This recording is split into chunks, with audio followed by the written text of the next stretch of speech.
You're watching Business Access TV. Business Access. Business Access. Business Access. Business Access. You are watching Business Access TV. Business Access TV. Serious about business. Serious about business.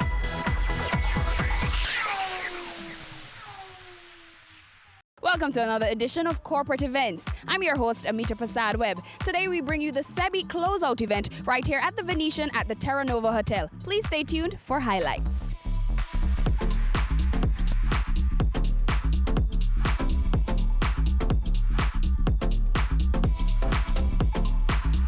We're celebrating 6 years of sector development and social enterprise excellence led by the joint USAID and JN Foundation initiative, SEBI. With our sector founders, champions, stakeholders, bi-social consumers, and social enterprise practitioners. Take this journey with us from 2012 to 2018 to see how the triple bottom line of people, purpose, and profit approach to business is changing the face of entrepreneurship and social development in Jamaica, one community at a time. The JN Foundation made a very conscious decision to address a specific problem within the social sector, which is the inability of social organizations to effectively deliver their core services. After years of seeing social interventions discontinue due to a lack of funding and understanding the changing global landscape in which grants and donations are being reduced to this region, former General Manager Safri Brown designed the Social Enterprise Boost Initiative. In 2012, the JN Foundation partnered with USAID to introduce and formalize the social enterprise model. SEBI's goal was to assist organizations operating within the social sector to become income generating and self-sustaining, whilst addressing social, environmental, cultural challenges. SEBI proved that social enterprises can become viable businesses through targeted support services such as capacity development training, mentorship. A number of our enterprises were assigned mentors, equipment support, and networking to some 35 social enterprises in business incubator and accelerator programs. The enterprises over the period of SEBI were able to generate over $186 million and employ on a part-time and full-time basis over 500 persons. They introduced innovative products to the market, and some experienced phenomenal growth over a relatively short period of time. The impact of SEBI also reached over 100 additional social organizations that participated in the open network activities. Among our outcomes were inclusion of persons living with disabilities. At least 20% of social enterprises in the SEBI incubator and accelerator programs were either owned or operated by persons living with a disability. The partnership between JN Foundation and USAID has created what is now an emerging social enterprise sector. There is enthusiasm about using business as a force for good, which has been at the foundation and the heart of the JN brand. The Social Enterprise Boost Initiative, which was a partnership between Jamaica National Foundation and USAID, has ended today. For us, we are very proud of the pioneering work that we have done in terms of introducing this new form of business model to social organizations where they can move towards become more self-sufficient. Today, we really recognize the enterprises that stuck through the program, the enterprises that made significant improvements. Enterprises like DEFCON, Educators, Inspire 365, Brescia, Bunkers Hill.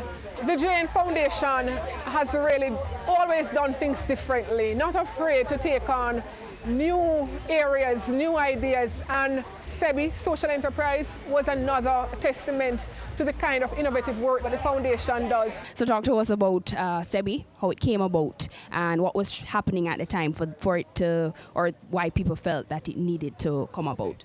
The reason that we designed SEBI was as a response to these kind of ongoing needs of organizations across Jamaica for funding. And JN Foundation had tested the social enterprise model through the source in 2007, done a number of them across the country, and were able to show that social enterprises were a real tool for community development, and then responded to these organizations that needed funding, that we couldn't provide enough funding. We just didn't have enough money to constantly be able to say yes. And instead of just sort of being sitting ducks and responding with no's, we can't help you, we decided to develop SEBI as a real tool for organizations to figure out a different way to become sustainable. We saw this as a growing risk and a growing threat for the voluntary sector in Jamaica. And so SEBI was as a direct response to that threat to make sure that we provided a different opportunity for organizations before they sort of ran out of steam, ran out of funding, and closed their doors. And so this is what we had in mind when we designed SEBI. We applied under the Development Grant Program 3 with USAID and started the project in 2012. 7 years later, we're now at your closeout event, which is a big deal. What are your thoughts and personal feelings? I mean, you know, SEBI has been extraordinary. From where we started with the source back in 2007, I remember everybody looking at me and somebody telling me you're talking mumbo jumbo when I said something about social enterprise, to today where everybody understands and knows what that is. And that, you know, there's so many different organizations in the space now, which is really exciting. And so for me, it's really just about, you know, very proud to have created this framework where organizations can choose what they want for themselves, but there is an avenue for that. And yeah, just really proud of the accomplishments of the team. We had a great project manager in phase 1, Jennifer Sharia, and Opal White in phase 2 really took the project to the next level. Or please stay tuned.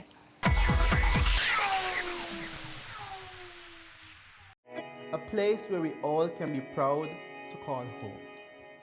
It's time we all recognize that every little thing we do has an impact on the Jamaica we live in now and the country we're leaving for our children. So promise me this, promise yourself this: no more will we tolerate criminals, even if it's our relatives. Tell them they're doing something wrong. Tell them to stop. Tell them no more robbing our children of the Jamaica they deserve. Tell them no more crime.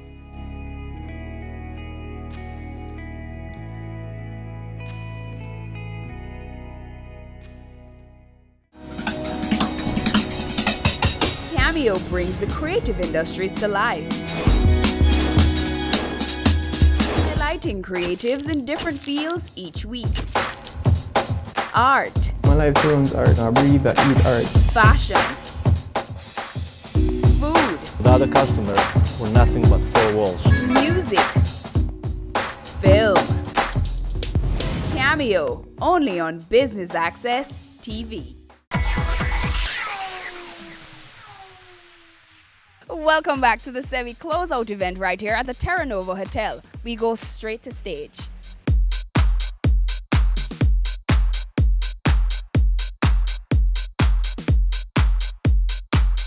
Over the last 2 years, this social enterprise has grown their employee base by 10 times, added 11 more outlets to their distribution channels, and increased their annual revenue, as you heard before, from $4 million to $13 million. So help me welcome Social Enterprise SOCENT 28 awardee for growth, Team Def Can. Come on up. Ladies and gentlemen, put your hands together for the SOCENT 2018 awardee for innovation, Educators JA. And the SOCENT Award for Inclusion, Superior Craft, and more.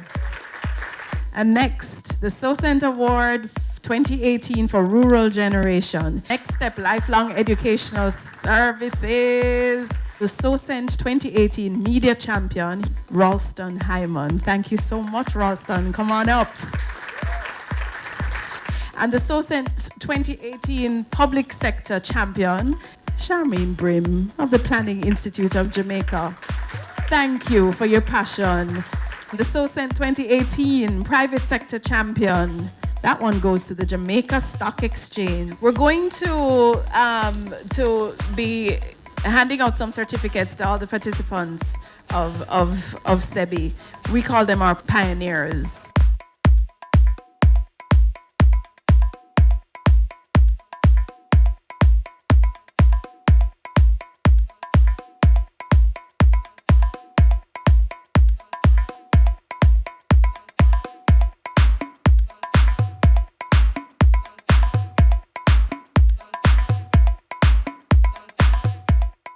Give everybody a really huge round of applause. Your contribution to this sector is going to go far and wide. We're here at the SOCENT Awards 2018.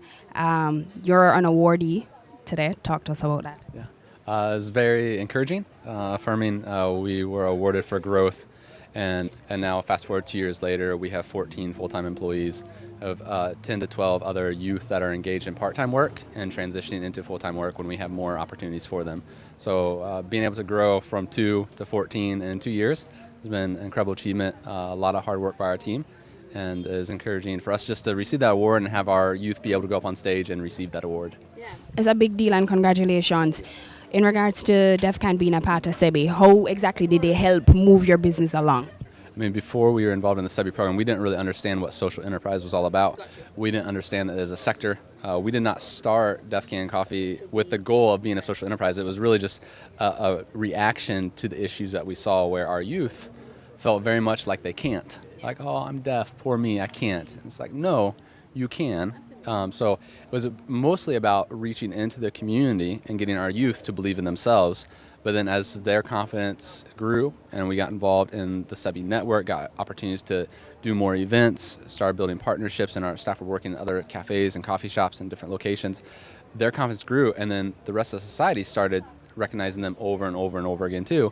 And so we realized this is actually a message beyond just the deaf community, because DEFCAN started strictly to encourage our youth to believe that they can, but now they're getting the Prime Minister's Youth Award for Social Enterprise. They're getting Social Enterprise Awards here at this event. So as they get more recognition, other people are starting to realize, oh, deaf can. And so now we have even bigger sights set on just changing how people view the deaf community as a whole.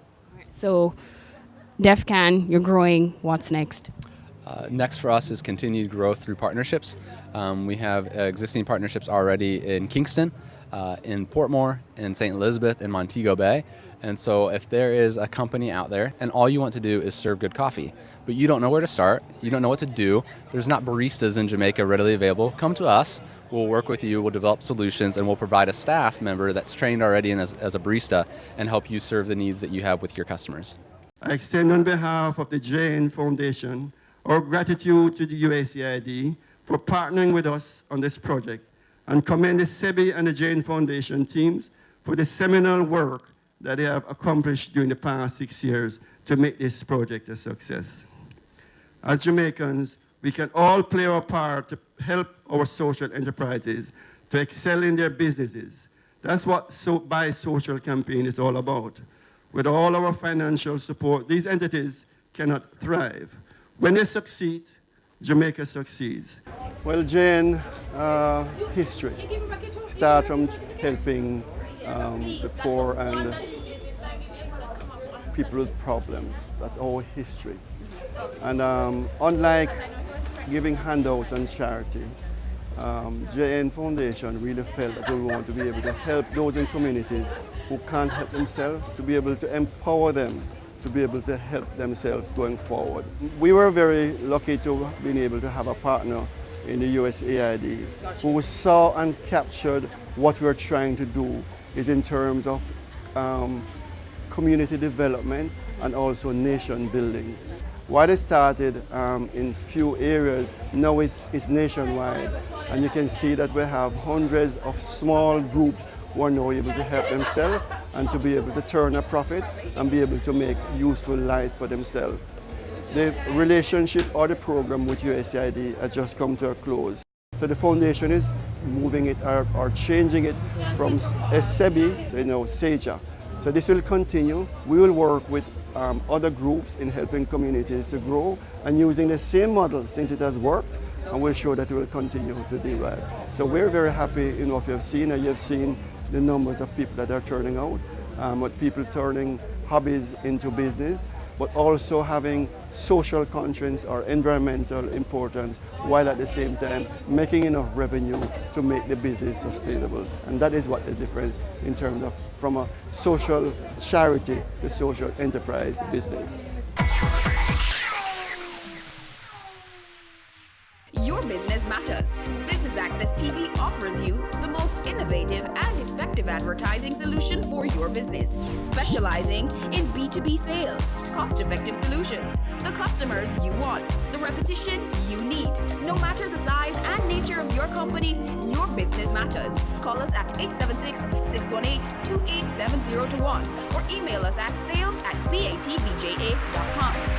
With an impressive mix of some of Jamaica's most inspiring business moguls, we continue to keep Jamaica informed, empowered, and ready to dominate.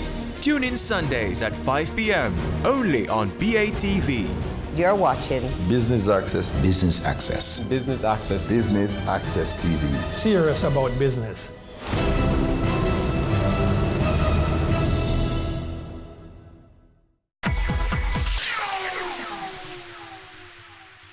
You are an awardee here today. Congratulations. Tell me a little bit about your business.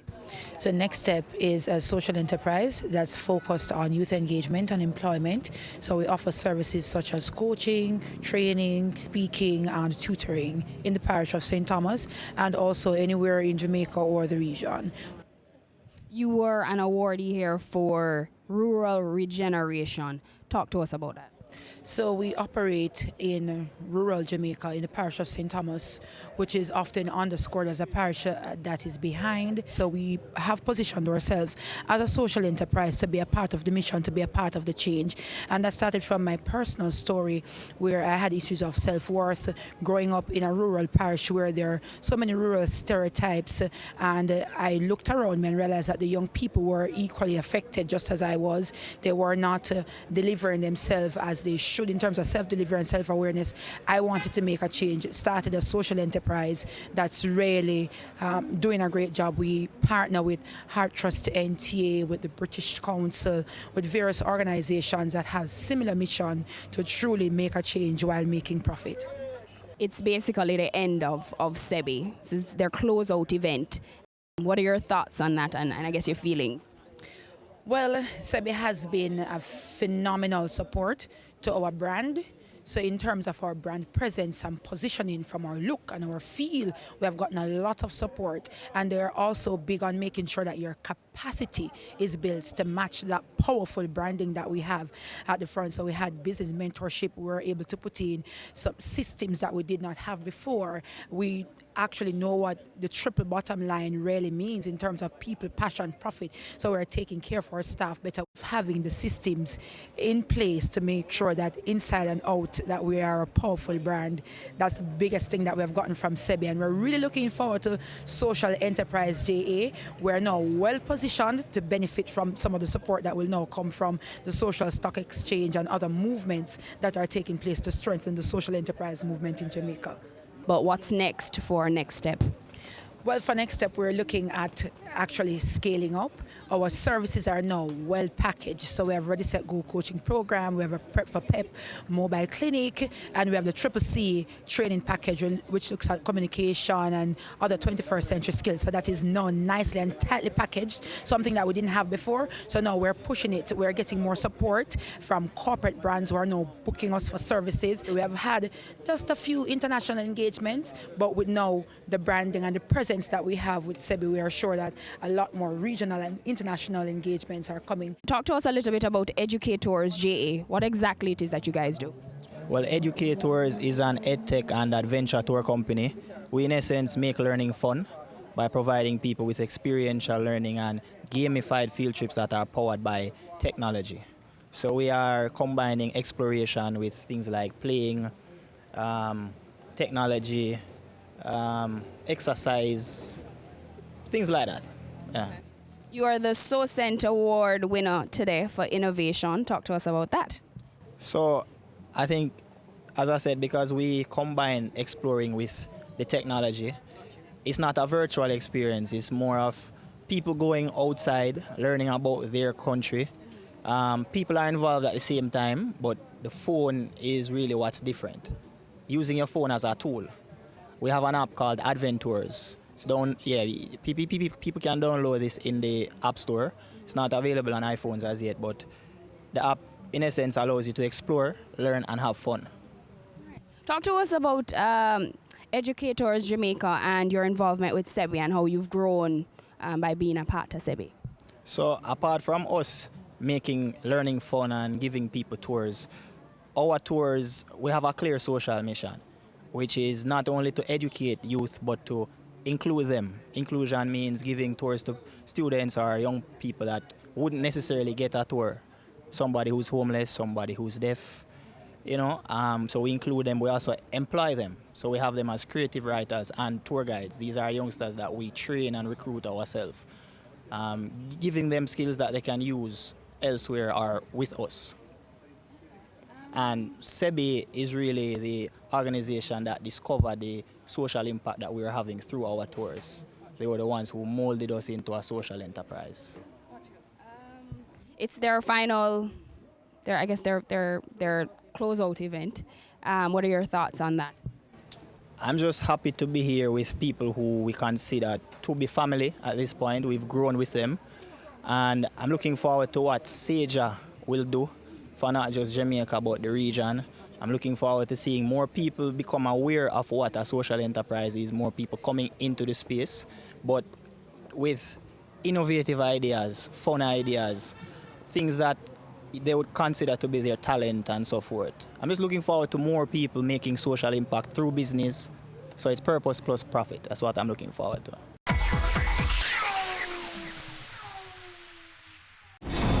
We are back with another exciting, innovative and inspiring season. It takes a lot of stick-to-itiveness, being consistent and persistent in whatever you're doing. That's the bottom line. Business exists to add value to people's lives. And if we're not doing that, might as well lock down the store and just call it a day. It's a season 3 of Creating Wealth, Mondays at 8 p.m. on Business Access TV. They say it takes a village to raise a child, but the world will one day need the leadership of that child. The time you spend with your child matters. It stimulates their minds and shapes the way they act. Talk with your children. Help them to better understand the world around them and to value what is truly precious. Above all, the most valuable gift you can give them is love. Play, talk, teach, love. Take the time. It makes all the difference. A message from the Parenting Helpline and Ad Council Jamaica.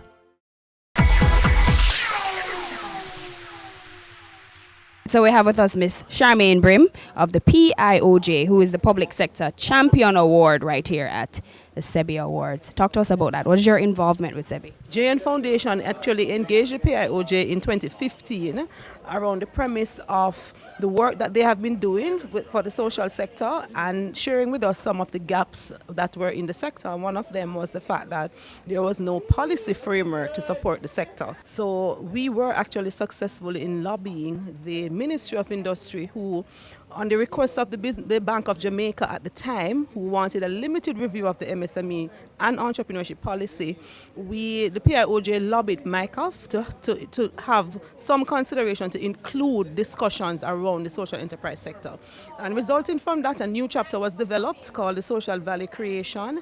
That's now added to the policy. So that's the big championing of the PIOJ in one way, and the other is that from a programmatic standpoint, the Community Renewal Program is a program within the PIOJ, and the primary goal of that program is to coordinate initiatives towards effective program delivery at the community level, and we target the volatile and vulnerable communities across 5 parishes.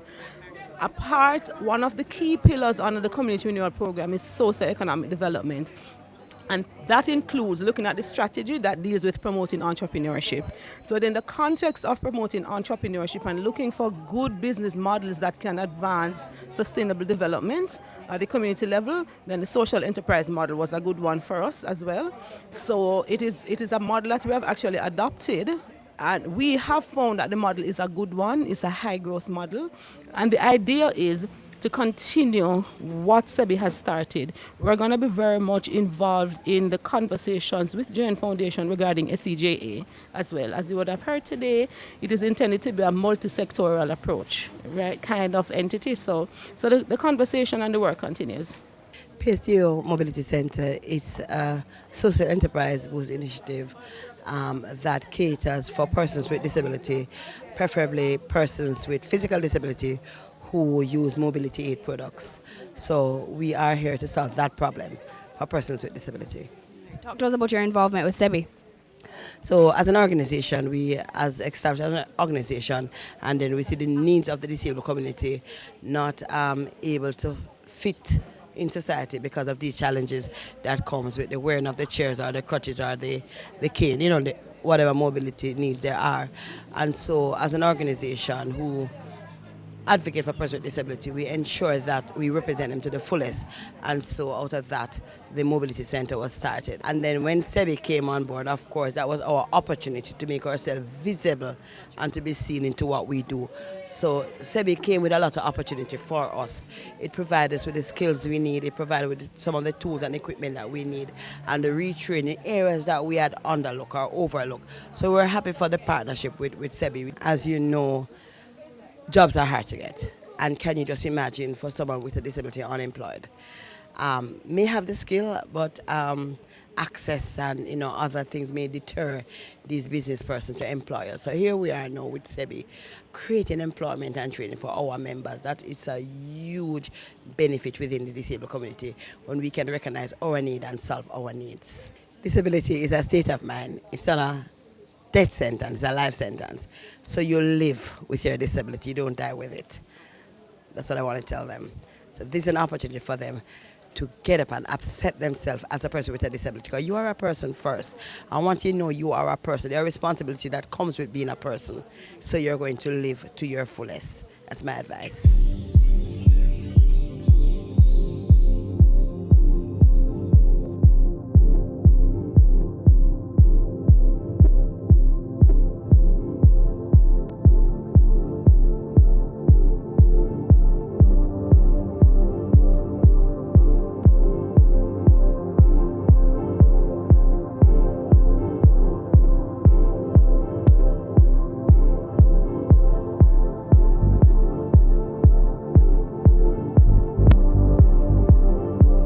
A special thank you for tuning in to our coverage of the SEBI Closeout event. And thank you to the JN Foundation, the SEBI Group, and all the awardees today. I've been your host, Amita Prasadweb, and thank you for watching Business Access TV, serious about business.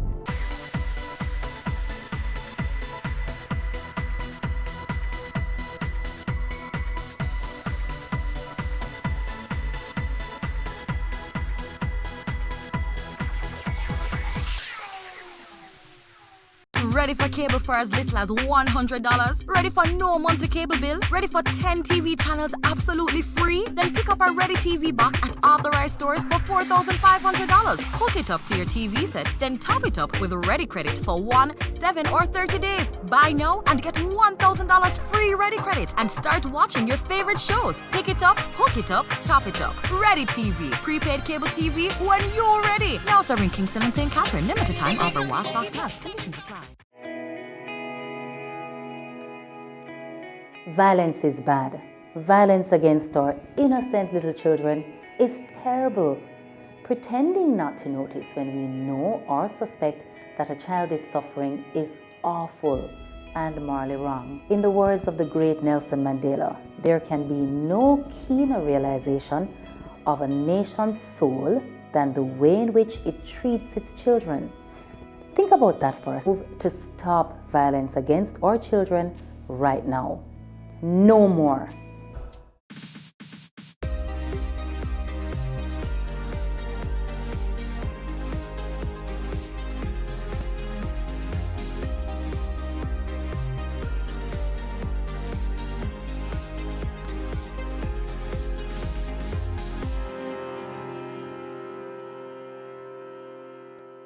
Tourism, the proverbial bread and butter of our little island, continues to make strides in providing for and empowering our people.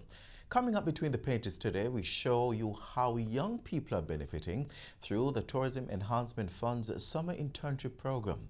Welcome to Jamaica Magazine. I'm Adrian Atkinson. As always, we have an informative show lined up just for you. We get things started with the news right after this message. Hey there. So, did you know that plastic bags were introduced to supermarkets in 1977? The production of plastic bags are toxic to the environment as the process involves the use of petroleum, natural gas, and other chemicals. 160,000 plastic bags are used globally every second, and 5 trillion are produced yearly. Side by side, they can encircle the world 7 times. Plastic degrades after 700 years and will only fully degrade in 1,000. This means that all the plastic that has ever been produced has not degraded. It remains toxic even after it breaks down. 13 million metric tons of plastic end up in the ocean every year, and at least 800 species worldwide are affected by marine debris, of which 80% is plastic and is mistaken for food by turtles, fish, and other marine life. Research has shown that fish caught for human consumption contain plastic nanoparticles. An average family will use 60 plastic bags on 4 visits to the supermarket, and only 1 to 3% are recycled worldwide. Play your part in advancing your welfare and that of the earth. Support the ban on plastic. Reduce, reuse, recycle, and get eco-friendly bags for you and your 1877.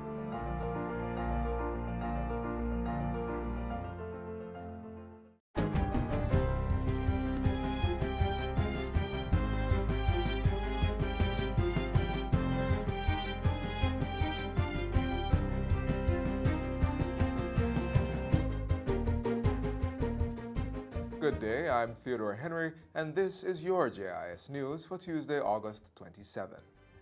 Government will be spending $195 million or 2.8 billion Jamaican dollars to begin work on the South Coast Highway Improvement Project by the end of September.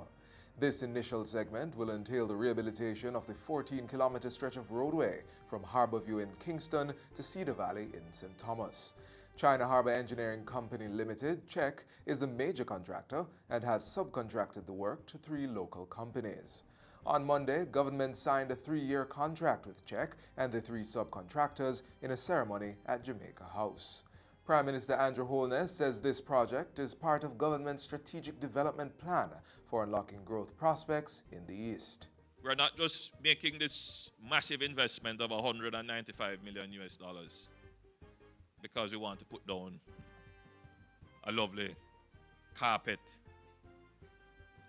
to Morant Bay and into Eastern Portland. Yes, we do.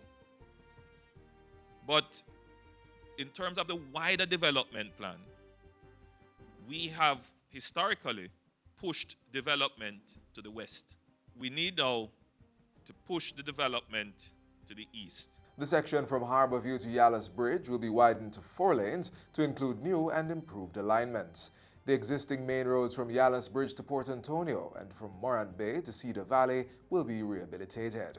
Some realignments will also be done on select sections of these corridors. Prime Minister Holness says once the rehabilitation of the dual carriageway is completed, there are plans to begin the development of housing solutions in the area. So the government is going to be moving with the NHT and the National Housing Agency to start developments on lands that we own there or have intentions on. And we call on developers to start looking now to the east to develop the lands that are now made viable. The project, which is being financed by a $384 million loan from China Exim Bank, has been divided into 2 segments.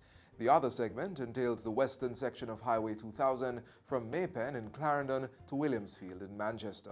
It is to be undertaken at a later date. The economy grew by an estimated 1% in the April to June 2019 quarter when compared to the corresponding quarter of 2018. The estimate was released by the Planning Institute of Jamaica, PIOJ, during its quarterly press briefing on Monday.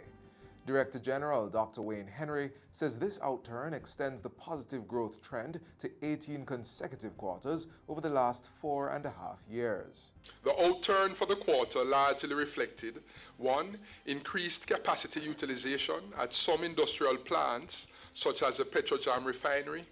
2. Increased external demand, which drove output in some export industries, for example, hotels and restaurants.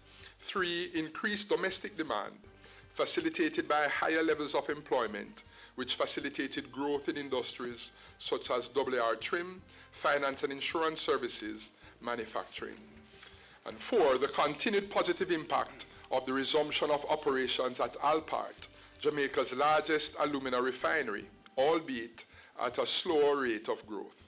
According to Dr. Henry, further growth was hindered by drought conditions, which negatively impacted the agriculture sector, as well as the winding down of several major infrastructure projects. 600 unattached young people will receive ICT training on the government's Technology Advancement Program, TAP, this September. Minister of Science, Energy and Technology, Favour Williams, says the training will include digital literacy, data collection and analysis, and social media management. The world as we know it is changing rapidly, and our children and young must be equipped with particular skill sets and competencies in STEM and ICT so that they can take their place in the world. The minister was delivering the keynote address at Petrojam's 2019 Scholarship Awards luncheon held last Friday at the JBDC Resource Centre in St. Andrew. 37 top PEP students from the Greenwich All-Age School and St. Andrew Primary were recognized by Petrojam with cash, plaques, laptops, certificates, and educational materials. The Jamaica Council for Persons with Disabilities, JCPD, is being given greater administrative autonomy by the Ministry of Labour and Social Security. The Minister of State, Xavier Main, says that under the newly developed regime, JCPD will operate as a body corporate. What that means is that it will be able to run things on its own. Not that we are saying that they are not accountable to anybody, but what they will be able to do, they will be placed. The State Minister was speaking at the final in a series of public consultations on the proposed Codes of Practice for Employment for Persons with Disabilities. It was held at the St. Mary Parish Church Hall in Port Maria recently.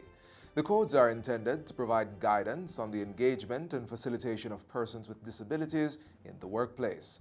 The codes are being developed in accordance with the Disabilities Act, which was passed in the Houses of Parliament in 2014 and will provide practical guidance on matters in the legislation. And finally, 320 children in Westmoreland recently received complimentary school supplies and medical checks during the Child Protection and Family Services Agency CPFSA's annual Western Region Back to School Treat and Health Fair. The annual event was held at the Holy Hill Infant and Primary School in Darlaston last Friday. It catered to 200 youngsters from the school and wider community, as well as 120 children from the CPFSA's Family Reintegration Program.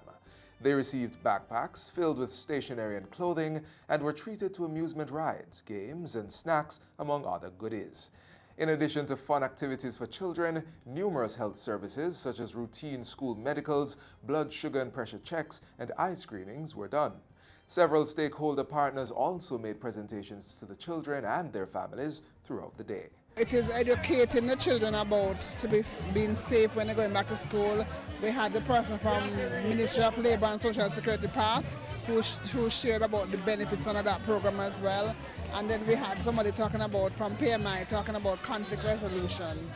So those are important things that the children need to know as they get prepared to go back to school. CPFSA's CEO says the agency will be working to carry out more back-to-school sensitization sessions with other students across the sector. And that's it for JIS News Today. I'm Theodore Henry. Thanks for watching.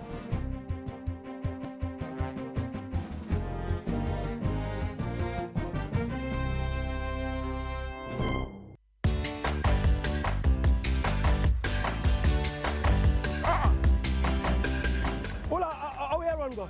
But I'm there, I work for the fitness, man. No, the fitness, I'm a car fitness man, I'm paying a tax officer. Oh, but you don't have to run, man. Oh, respect. No, man, you mean you don't have to go in there, man. You can pay vehicle fitness online. Yeah? Yeah, man, THG, make it easy for you now. You know, so now the excuse. Yeah? Yeah, man. Respect, man. Hey, you still have to work on your fitness though, you know. I'm going to deal with it online. Transformation is happening across the public sector. Many services are now available online. We are building a better public service for all. Brought to you by the Transformation Implementation Unit. Up next, we share with you the latest happenings out of the office of the Prime Minister.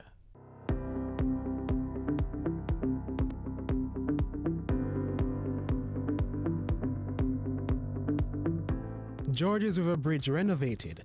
Draft National Spatial Plan to be completed by December, and new housing policy incorporates green building practices for water security. You're tuned into Jamaica House Weekly. I'm Anthony Morgan.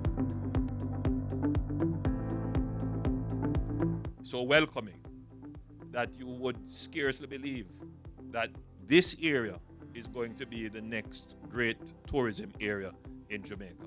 Prime Minister Andrew Holness as he opened the newly rehabilitated Georges River Bridge in East Rural St. Andrew. He asserted that with the 21 million ribbon cutting that the bridge had been expanded to 36 feet to accommodate 2 large vehicles simultaneously. The bridge has also been heightened to allow for unimpeded flow of the stream that runs below and made sturdy enough to withstand the peculiarities of climate change. So widening this bridge is important for the access of the people who live in the community, for the agricultural access which is necessary to move coffee speedily to market, access for construction work that is going, for large trucks to move materials, and for the safety of the community, because this area during times of drought and in the summer in particular is susceptible to bushfires, and to have the fire engines being able to move without impediment is also very important. Mr. Holness also called on motorists to refrain from speeding and to maneuver with care when using the bridge. A draft National Spatial Plan for the island is to be completed by December. The National Spatial Plan will ensure the optimal use of the nation's land and marine resources and outline the framework for their effective use and management. The plan will therefore provide a strategic spatial framework to guide national development and investment decision-making. Minister without portfolio in the Ministry of Economic Growth and Job Creation, Daryl Vaz, was speaking at last Tuesday's opening of the National Spatial Plan Symposium. The function also served as the launch for Phase 2 of the 3-phased National Spatial Plan. This phase will focus on updating the 1978 National Physical Plan and the development of a National Spatial Planning Information Technology Platform. The NSPIT platform will be accessible to the general public and aims to ultimately provide all the spatial planning database and information to support online application and processing of development applications. All the ministries, agencies, and departments involved in the development processes will therefore benefit from a state-of-the-art and dynamic IT-supported spatial plan. Development of the National Spatial Plan is a $1.33 million project. It falls under the 5-year $19.8 million adaptation program and financing mechanism for the pilot program for climate resilience. Minister Pernell Charles Jr. last week announced that the island's new housing policy incorporated water security initiatives. Tabled in July, the National Housing Policy provides a raft of new and sustainable measures on home construction and the housing sector as a whole. Minister Charles Jr. said it also called for incorporating rainwater harvesting and storage, as well as green building technologies into all development plans. This guideline will be issued to local planning authorities to be included as a condition of approval for all new residential and commercial buildings. The minister also revealed that government was pursuing multiple long-term solutions to persistent drought. Back at the office of the Prime Minister Tuesday, public sector transformation was the topic of discussion for Prime Minister Andrew Holness. He met with Development Bank of Jamaica Chairman Christopher Zaka, Human Resource and Industrial Relations Specialist Dr. Ward Mills, and National Partnership Council member Professor Alvin Wint. On Tuesday, the Prime Minister also met with recent appointee as Climate Finance Consultant Advisor Anaiti Mills. Joined by Minister of the Portfolio Daryl Vaz, the group spoke about efforts to accelerate climate action on the island. Prime Minister Holness also engaged with the newly appointed Youth Advisory Council members. The members will serve for the 2019-2020 fiscal year. They will improve youth involvement in policy development and programming actions of the state. They are also expected to act as a steering committee for the National Youth Parliament. And that's it for Jamaica House Weekly. Be sure to join us again next time for more news stories coming out of the Office of the Prime Minister.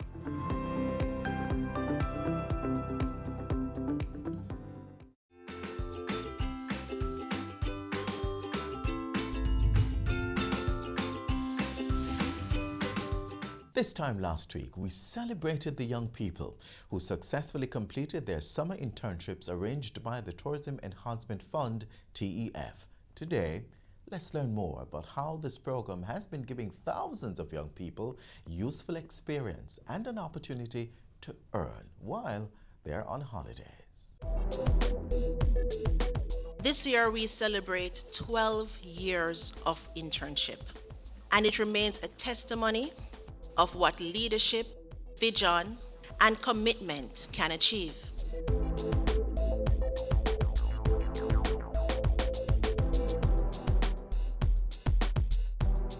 Our vision is pretty simple. It is to empower young people, to nurture them into tomorrow's leaders, to inspire them, and to enhance Jamaica's workforce. We placed 646 interns in jobs this year through 90 organizations island-wide. 283 of those interns were from tertiary level students and 363 was from the secondary level. Our partners comprise government agencies, financial institutions, medical institutions, schools and churches, and other institutions, including our tourism partners. We deliberately didn't place you at hotels, many of you, so you understand how broad, how extensive, how inclusive tourism is, how deep and wide the value chain of tourism is, and how when you train in all these other disciplines, you are really preparing yourself to give service. And so the focus of the internship program is about customer service and service excellence. This year was a new year for us because we imparted a new part of our program, and as such we had 13 orientations island-wide where we sought to train our interns in detailed customer service and also etiquette on the job. So you can move with that anywhere in the world you go.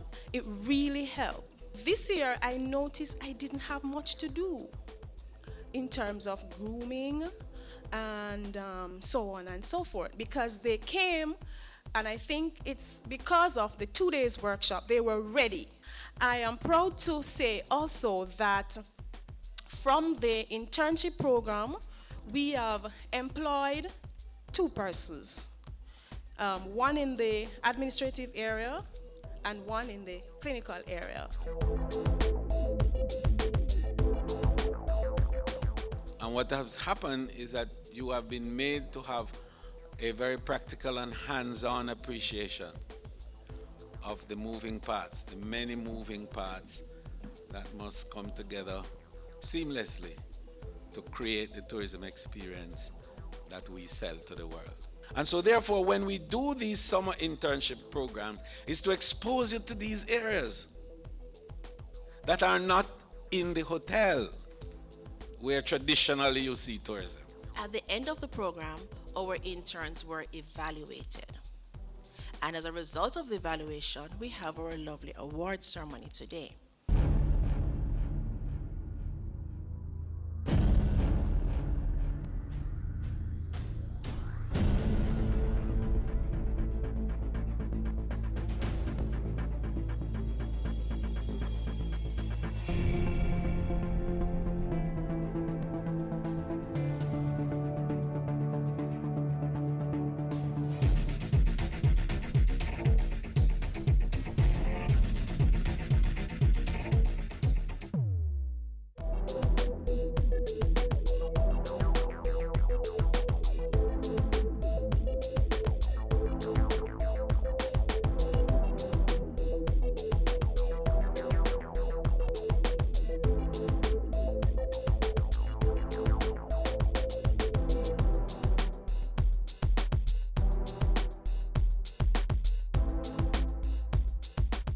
we've given you the appetizer in the TEF internship program.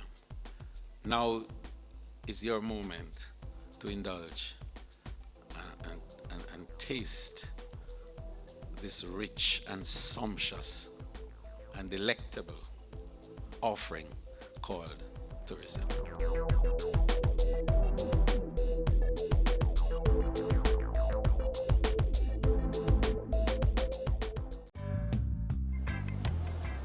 I love waking up every day in this country. This is where I was born and raised. I have such a passion for my country, and for me, this is home. In Jamaica, a lot of people, they look at just like beach, you know, sea, sand, but our mountains are something to behold. It's majestic up there, and it's a different type of peace. It's a different type of lifestyle completely. I could mention many different places that are amazing, but the one thing I do love about Jamaica as well is that you can find that relaxation, you can find that chill in your backyard. Apart from it being an incredibly beautiful country, an incredibly beautiful island, we have a wonderful, wonderful culture, wonderful, vibrant, colorful people. There is definitely a realness to Jamaica. There's definitely something that no matter what keeps you in touch with reality here. Why come to Jamaica? It all comes back down to Jamaica as a whole. You know, the food, the music, the culture, the people, the climate. Come out and meet us, come out and experience what Jamaica has to offer.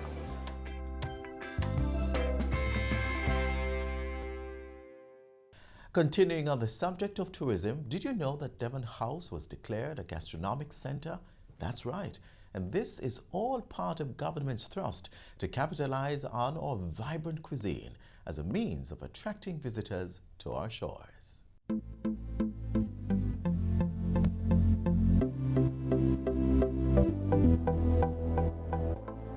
This evening we launch the first of hopefully a number of gastronomy centers across destination Jamaica.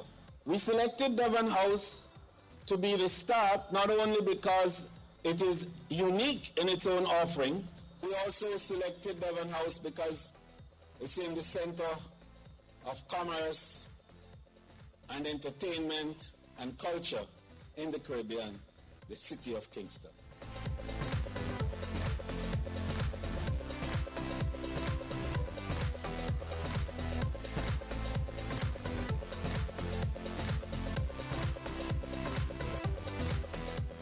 Gastronomy is one of the fastest growing reasons for people to travel. The World Tourism Organization estimates that the gastronomy market is approximately $150 billion. Boasting world-renowned food and beverage delights such as ackee and saltfish, jerk pork, coffee and rum, Jamaica is being marketed as a food destination. The Tourism Ministry is serving a platter of treats to foodies. Serving the helpings are gastronomy centers of Jamaica, stops for guests to cook, dine, and be educated on Jamaican food.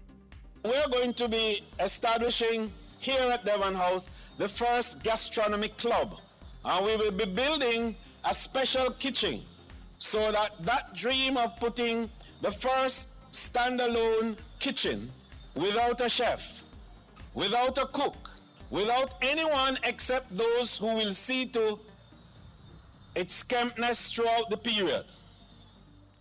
And we will be marketing that kitchen as a location for visitors from across the world to come to Devon House and cook. So you will bring your families on a Sunday afternoon, and we'll be establishing a farmer's market just next door to it. The final thing that we want to do here at Devon House in advancing this gastronomy prototype is to establish a food shop. You move from shop to shop and you just nibble. You just pick and eat different types of cuisine. So you perhaps start with a little rundown. The next shop is jerk chicken. The next shop is jerk pork. The next shop is ackee and saltfish. It seems a perfect combo. Devon House, built by Jamaica's first black millionaire in the 1800s, has transcended into a haven for ice cream lovers and socialites. Already on site, some 14 eateries featuring local and international cuisine. I think it's an excellent idea. I think the time has come for that. We serve both Jamaican food, international food, and we also have an Italian pizzeria.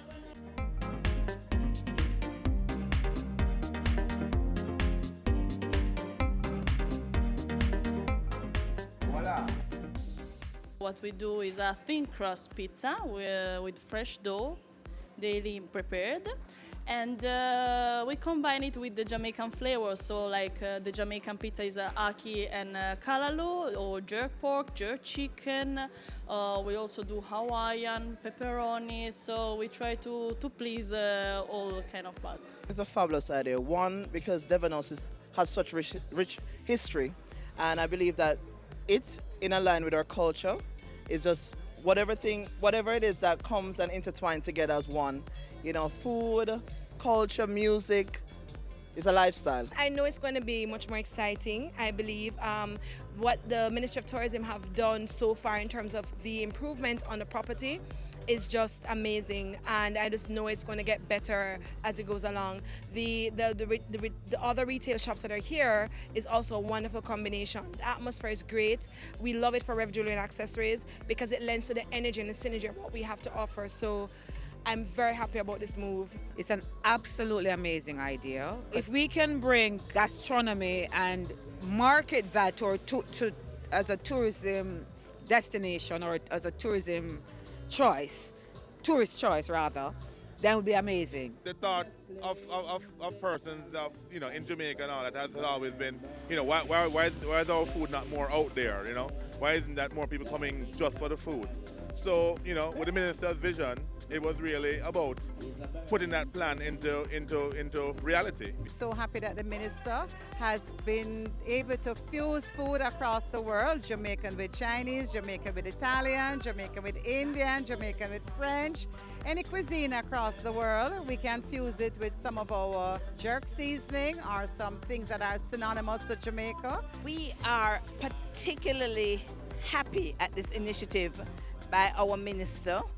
The more people that utilize Devon House to come there for different experiences, it means that Devon House will be more self-sufficient in generating funds for the upkeep and maintenance of this heritage site. When you create a gastronomy center, create an opportunity for not just locals. The locals already understand Devon House, but the tourists that may come, it may attract visitors from the cruise operators, because it's a big deal.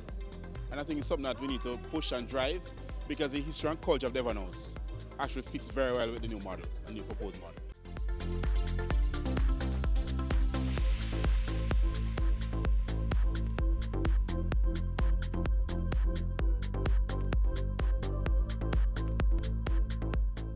As we close the pages for today, we remind you that this and other programs can be viewed on our website, jis.gov.jm, and the JRS YouTube channel. You may also connect with us on our Facebook, Twitter, and Instagram pages. On behalf of the entire production team, I'm Adrian Atkinson. Thanks for watching.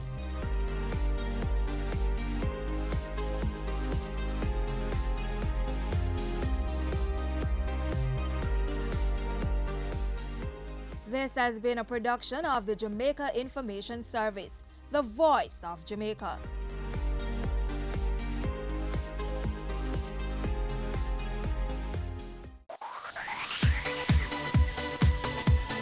You're watching Business Access TV. Business Access. Business Access. Business Access. Business Access. You are watching Business Access TV. Business Access TV. Serious about business. Serious about business.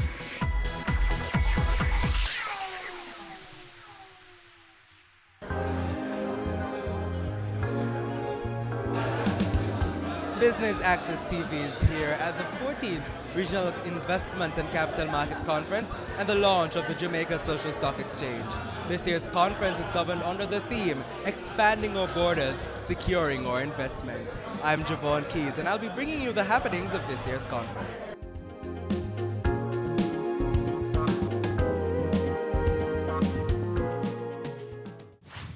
Someone once said that all that glitters is not gold. Well, the JSC has proven them wrong. Just look around and you'll see the glitter. And of course, the last time I checked, 50 years is a golden anniversary. Yes? So, there. Need I say more? Now, we have a great evening lined up for you, so I'd like to invite you at this time to just make yourselves at home. Relax. And as you're doing that, I'm going to now make way for the opening remarks and welcome. And to do that, we invite the Managing Director of the Jamaica Stock Exchange to join us on stage. Please welcome Mrs. Marlene Street Forrest. Welcome to the JC's Regional Conference on Investments and the Capital Markets. This year is particularly special for us because, as you know, we stand on the threshold of our 50 years anniversary celebration. And you can clap for that. Its longevity stands as testament to its founding fathers, including the Honorable Alfred Rattray, Mr. Esau Edward Gale, Mr. Raglan Solomon Golding, Mr. William Sams, and former Prime Minister, the Most Honorable Edward Seaga, who at the time was Jamaica's Minister of Finance. We are pleased and honored to once again host this premier regional investment event in collaboration with our international and local lead sponsors, Jefferies, NCB Group, along with other sponsors, all of whom have continued to consistently support us. Every year when we call on them, they say yes, because it's a good conference. Our conference is now in its 14th year, and it has become a staple on the menu of financial events for all our stakeholders. To our sponsors, investors, and those who make the annual trek to this event, we feel honored that through your support, we have been able to assist with the growth and development of the capital markets. This year's theme focuses on expanding our borders while securing our future. It recognizes that regionally, we're a part of an evolving global market which is rapidly changing to such an extent that we hardly recognize it.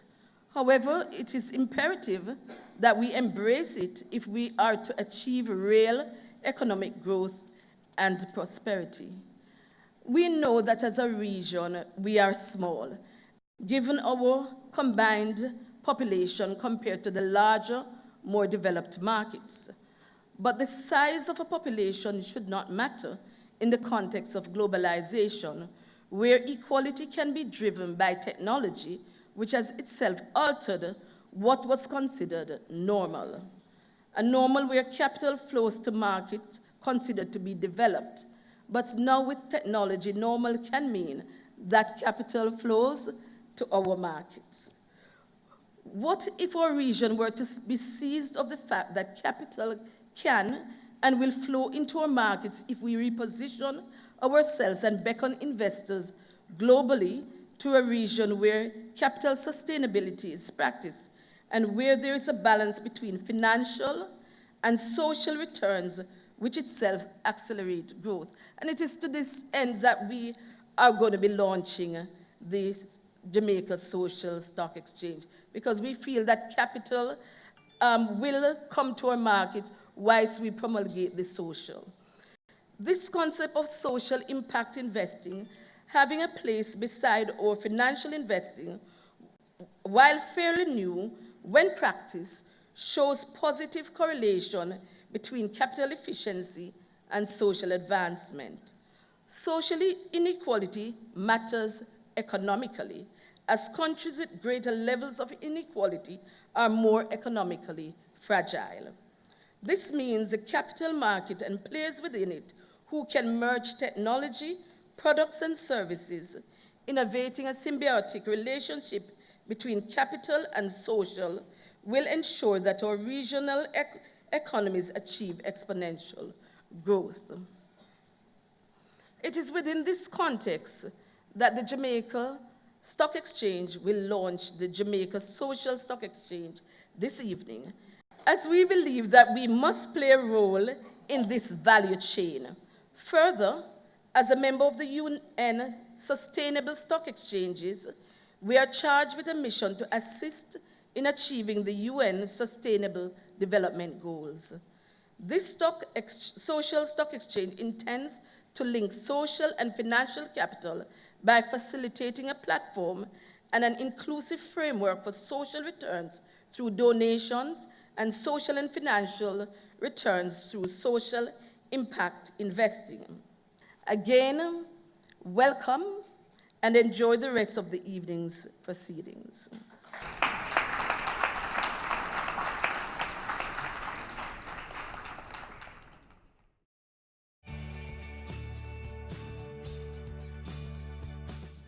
The Jamaica Stock Exchange wishes to help to develop the social sector.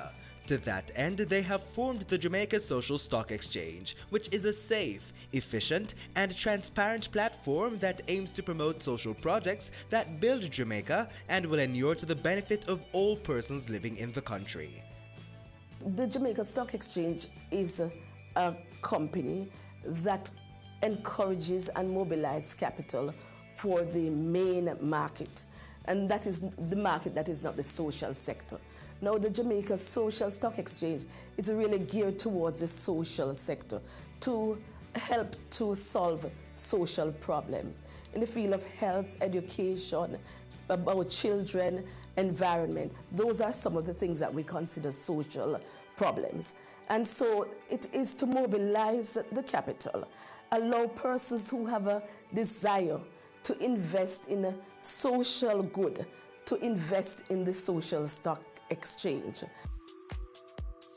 It is designed in two parts. In phase one, where we look at social investment, and phase two, where we look at social impact investment. Now, in phase one, really what we are saying is it is donation. An organization will have a social issue and design it into a project or a program and invite Jamaicans or persons within the diaspora or the entire world to fund this program. Now in phase two, you're going to get a return on investment which is not social. You will be getting shares, natural shares, as you would get if you invested in the Jamaica Stock Exchange. And what you'll get is a return on capital, which is possibly dividend or an appreciation in that share. The Jamaica Social Stock Exchange does more than ask for the funding of these programs, but goes beyond that in terms of monitoring, ensuring that these programs are meeting the targets and the reason for them to have asked for funding in the first place. When we look at this new sector, it is important because holistically, if you do not look on the social sector, you do not improve the other sectors. We want to encourage all businesses in Jamaica to have a corporate social responsibility because it is good for encouraging and the growth and development of businesses.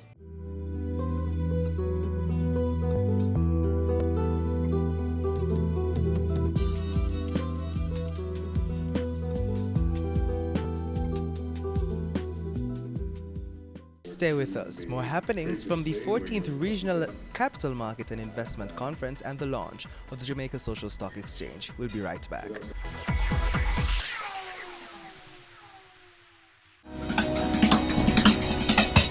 Cameo brings the creative industries to life. Delighting creatives in different fields each week.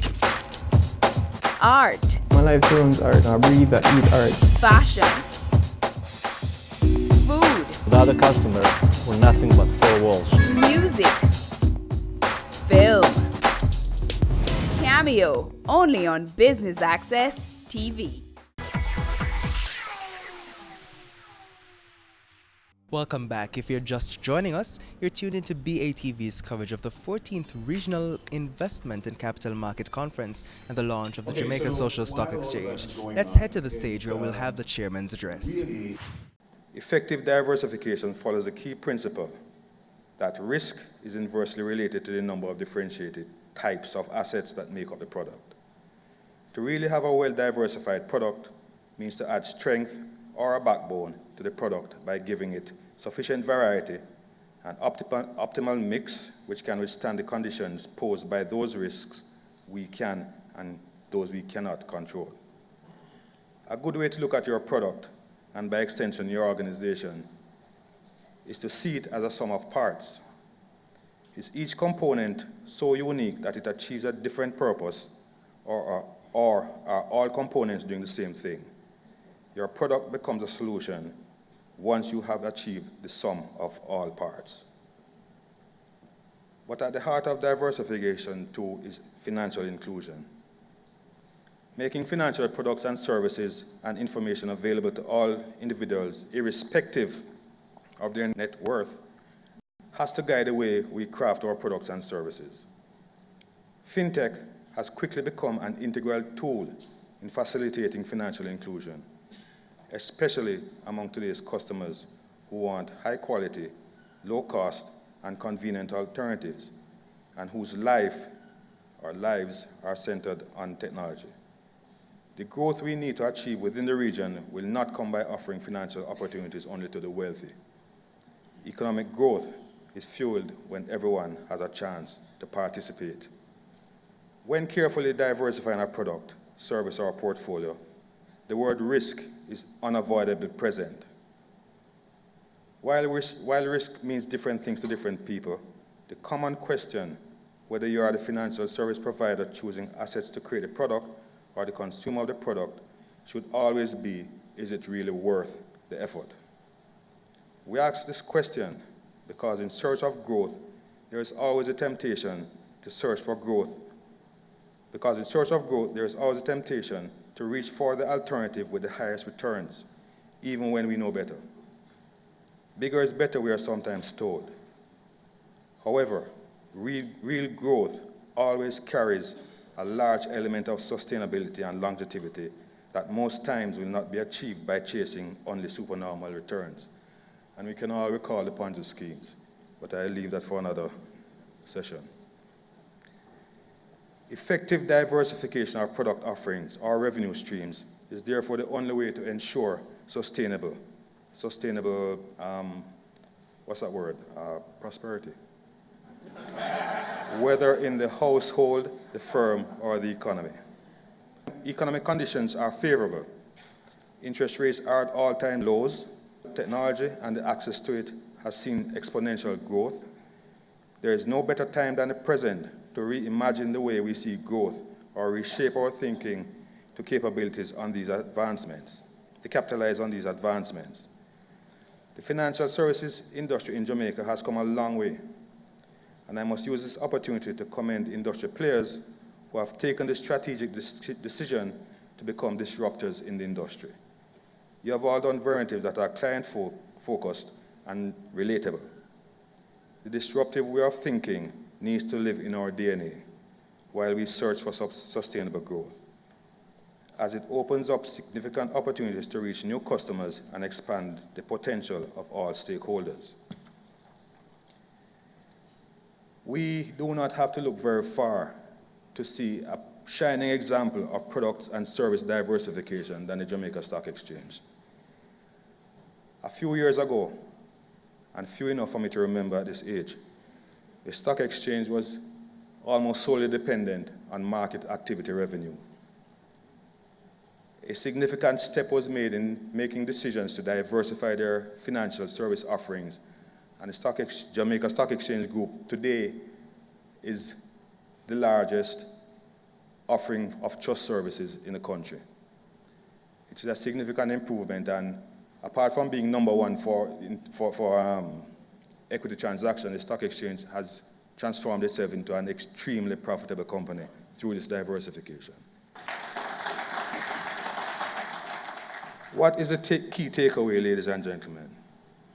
Globally, financial markets continue to undergo significant change on a daily basis. The improvements in and growing access to technology continues to make investing today significantly different from what it was even a year ago, and the region is no exception. Additionally, developing countries such as Jamaica and others within the region have become more attractive investment targets as they keep up with this growing pace.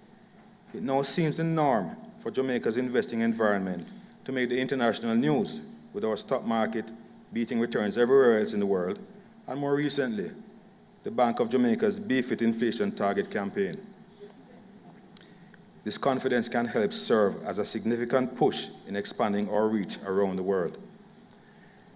With this change comes a greater need for diversification, which will encourage the creative thinking and innovation needed to spur growth.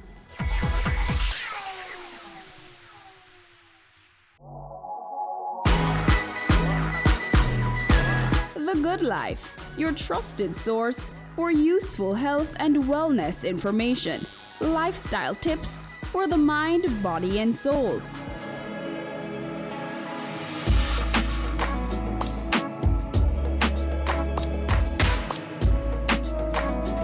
Tune in Tuesdays at 8:30 p.m. on Business Access TV.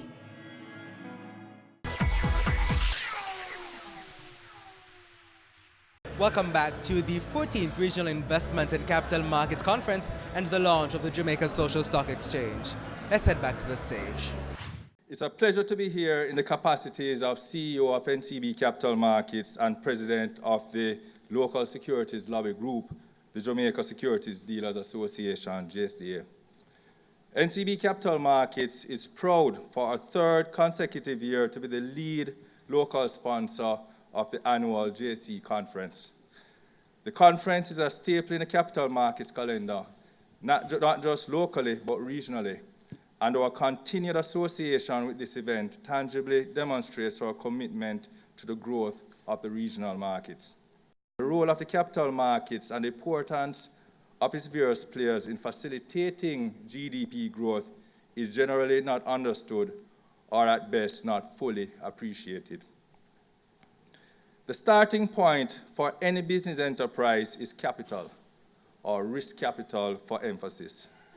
For a developing country, access to bank financing is relatively good, but to access it, you need risk capital, a type of funding that falls outside the mandate of a commercial bank.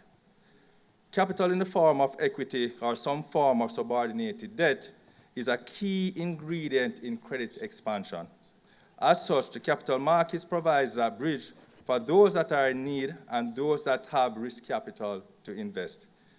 The capital market also provides infrastructure development capital that has strong socio-economic benefits through construction of roads, water and sewer systems, housing, energy, telecommunications, public in productive investments. The need to shift economic development from the public to the private sector to enhance economic productivity has become inevitable as regional governments continue to be financially constrained. In Jamaica, the size of the non-banking financial system, which are active participants in the capital markets, stood at approximately 1.7 trillion Jamaican dollars, exceeding that of the banking system. Therefore, if you agree with the points made earlier, then the data suggests that the opportunity for capital markets-driven growth is tremendous, especially at a time when the government is net repayer of debt. Ladies and gentlemen, if we are to achieve the elusive 4 to 5% GDP growth, a well-functioning capital markets is necessary. I must take this opportunity to commend the government on the work it has done during the last calendar year in facilitating the deepening of the capital markets. As a regulator, the interactions with the Financial Services Commission, FSC, continues to improve. In addition, directionally, we have seen a greater openness on the part of the central bank as it relates to the importance of the capital markets. I must commend the Minister of Finance, the Honorable Nigel Clarke, for his leadership in the whole process. Last year, the government retained the services of Jamaican-born David Marston, who is a former senior advisor, deputy director, and chief risk officer of the International Monetary Fund, IMF. His mandate is to work along with the central bank and various authorities in recommending changes to the regulatory framework that will allow for the deepening of the capital markets in an effort to accelerate economic expansion. I find Mr. Marston's approach to be consultative and practical in nature and look forward to the implementation of a number of initiatives discussed. Areas such as allowable assets for institutional investors, the liquidity and price discovery mechanisms for sovereign and corporate debt, initiatives to encourage more public debt listings, and the creation of a ratings culture are critical as we aim to deepen the markets. We also commend the administration on the initiative to strengthen the institutional framework of the Bank of Jamaica via an amendment to the BOJ Act. The GSDA's primary ask in this regard is that there is representation from the non-bank financial sector in any body responsible for developing and implementing policies impacting the financial system. While we believe that directionally we are on a good path, some constraints exist that we must address if we are to fully benefit from the work being done. And I'll speak to two, and I'm glad that the Prime Minister is here. The first one has to do with the limitation placed on fund managers and securities dealers in acquiring foreign currency denominated debt securities issued by local companies, as well as a restriction on the same local companies and securities dealers to issue foreign currency debt securities.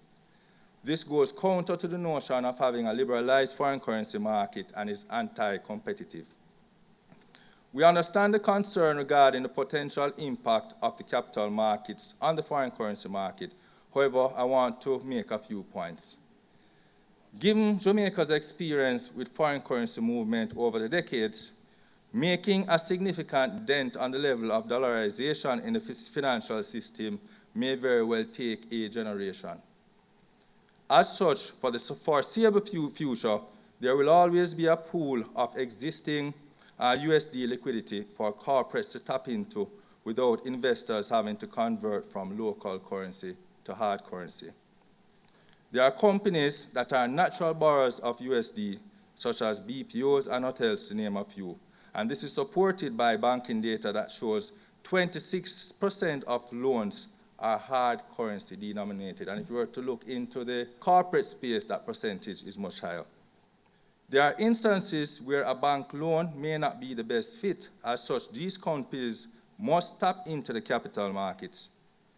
The problem occurs, however, when these companies are forced to borrow in local currency, then convert to US dollars instead of tapping into the existing pool of hard currency liquidity. This essentially creates currency pressures, the same pressure or the same problem that the authorities are trying to avoid. Secondly, given the improved outlook for the economy and the attention that Jamaica has been received internationally, it is very likely that sizable foreign currency denominated capital market transactions will attract international investors, bringing in more hard currency into the country.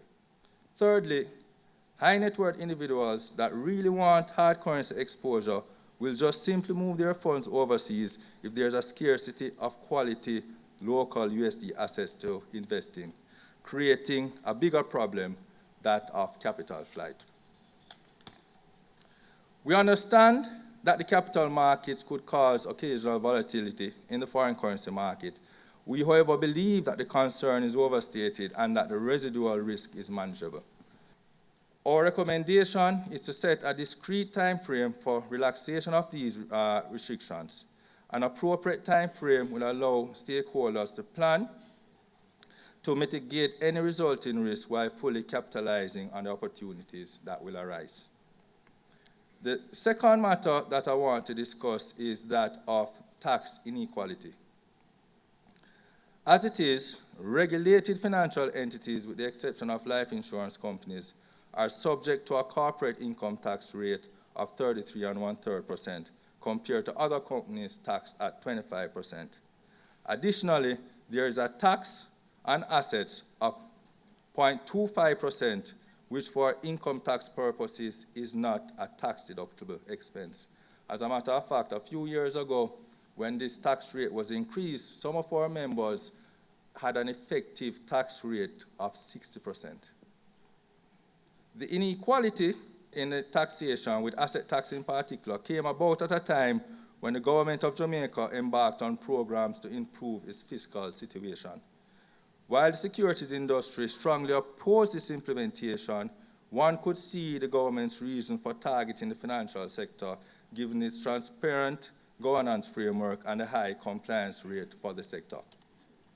Fast forward 6 years, the GOJ's fiscal situation has improved, and now the country has moved from a fiscal deficit of 3.9% of GDP to a surplus of 0.1%, and from a debt to GDP of 132.5% to close to 100% of GDP. As an industry, we are proud to have played our part, as painful as it may have been. However, now that the country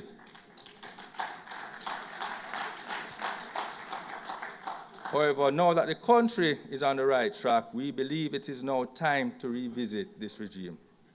Now is the time to remove the current asset tax and bring the corporate tax rate of financial institutions in line with non-financial companies. A few points to note. The asset tax is essentially a tax on capital and limits a securities dealer's ability to execute on its market-making mandate, which is a critical function in the market's ecosystem.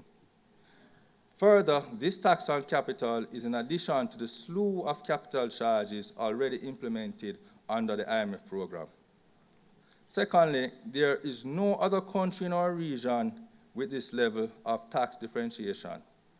And Prime Minister Motley will tell you that in Barbados, which has a more flexible regulatory regime and has just embarked on an IMF program, has adjusted its income tax rate in line with that of international business companies. We know IBCs are closer to 0%. The circumstances, of course, are different, right? However, the point I want to make is that capital will go where it is most welcomed, and we need to ensure that the environment in which our market makers operate is conducive to the execution of their mandate. Your business matters. Business Access TV offers you the most innovative and effective advertising solution for your business, specializing in B2B sales, cost-effective solutions, the customers you want, the repetition you need. No matter the size and nature of your company, your business matters. Call us at 876-618-2870 or email us at sales@batvja.com. Business Access TV, serious about business.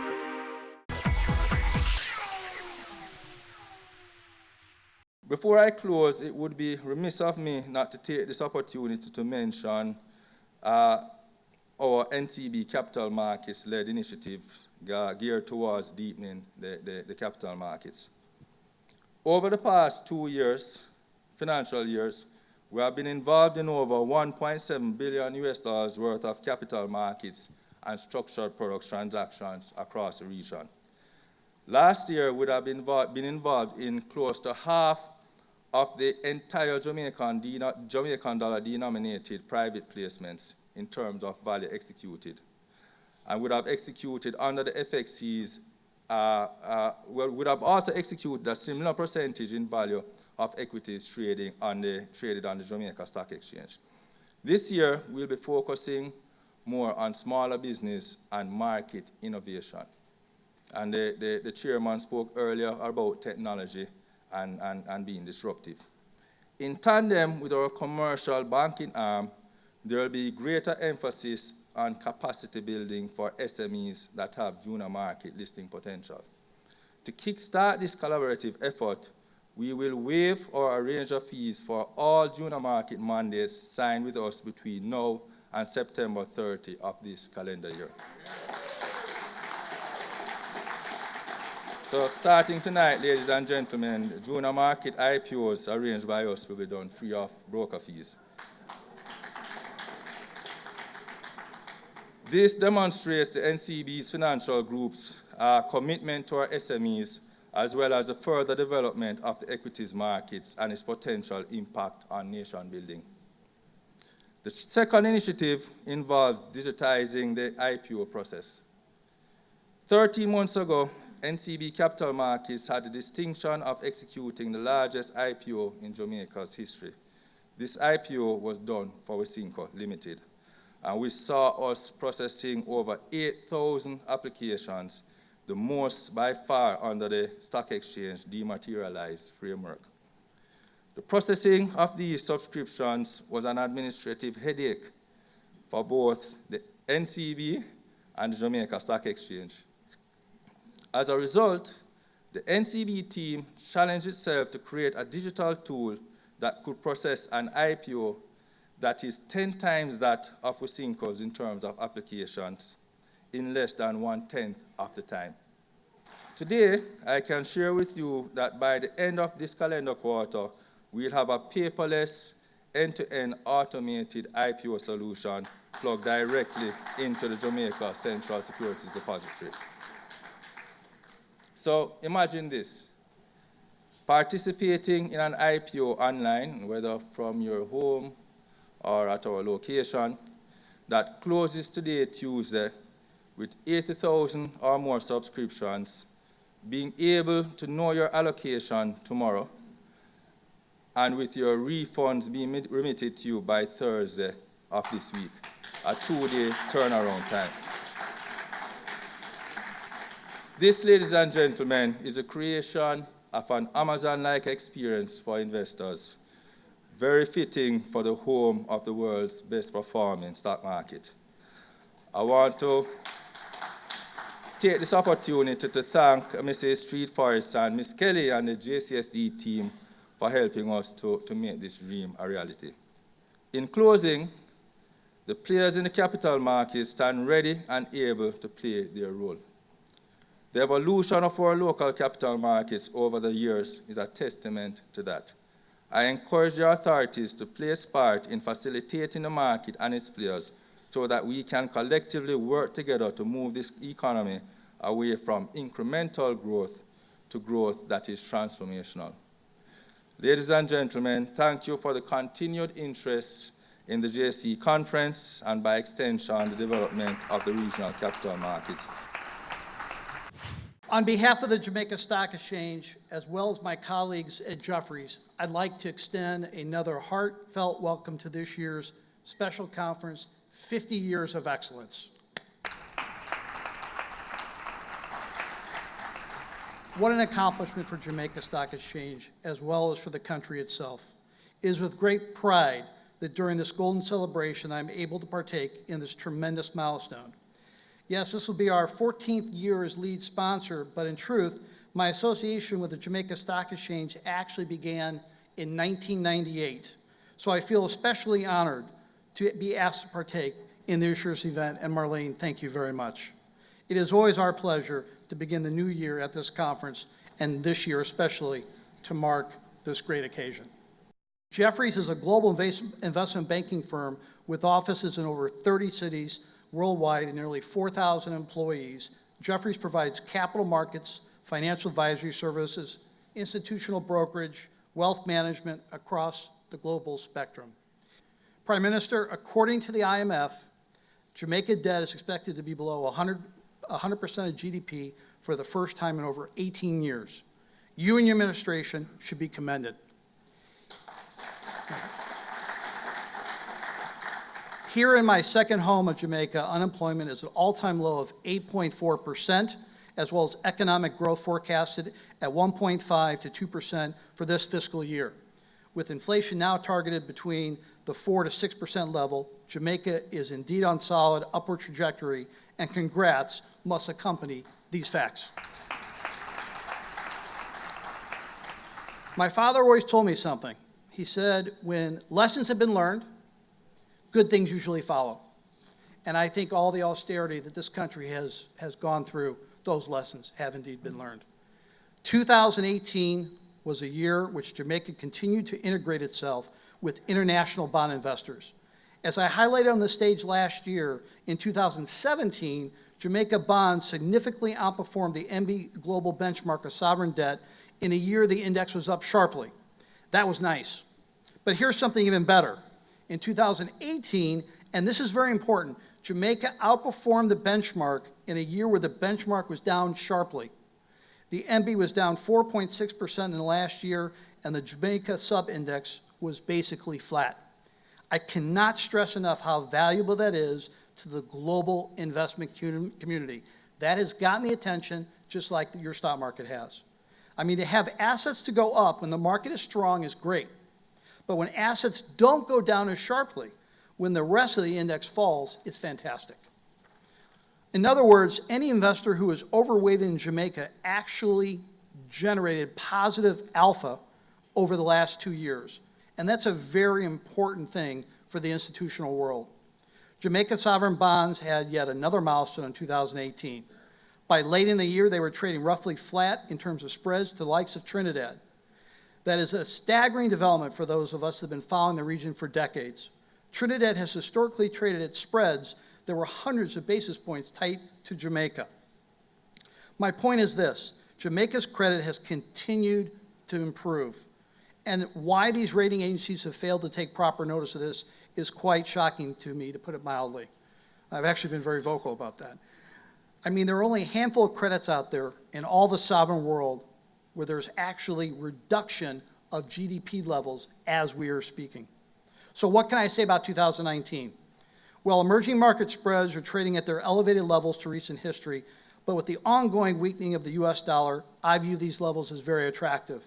As for Jamaica, with 10-year spreads around 300 basis points and thus trading in line with BB rated countries, a continuation of recent local positive trends in Jamaica, fundamental continues to be priced accordingly. At least all three of the major rating agencies have indicated a decent chance for an upgrade in 2019, and all I can say is finally. The global markets will be watching for more of the same from Jamaica, namely ongoing fiscal performance, signs of economic growth, signs of private sector credit growth, and the public sector retreats from its dominance of capital markets, and the country's ability to finally stand tall on its own 2 feet of years past austerity. I think it's time that I'm going to end it right there because the next speaker is far more important than myself. I want to thank again Marlene and the entire Jamaica Stock Exchange crew for letting Jeffrey share in his 50th year celebration. I look forward to seeing all of you over the next few days of the conference. And Marlene, I only hope that you ask me back for next year, but not with more money like you keep doing. Thank you very much. Please stay with us. When we come back, we'll have the keynote address here at the 14th Regional Investment and Capital Markets Conference and the launch of the Jamaica Social Stock Exchange. Do you want more experience from your SUV? Introducing the 2020 Nissan X-Trail with leading-edge technology, intelligent ride and chassis control, a round view monitor, and hill start assist for confidence behind the wheel, plus auto headlights and panoramic sunroof. Drive the SUV with more experience. The Nissan X-Trail, available today at Fidelity Motors.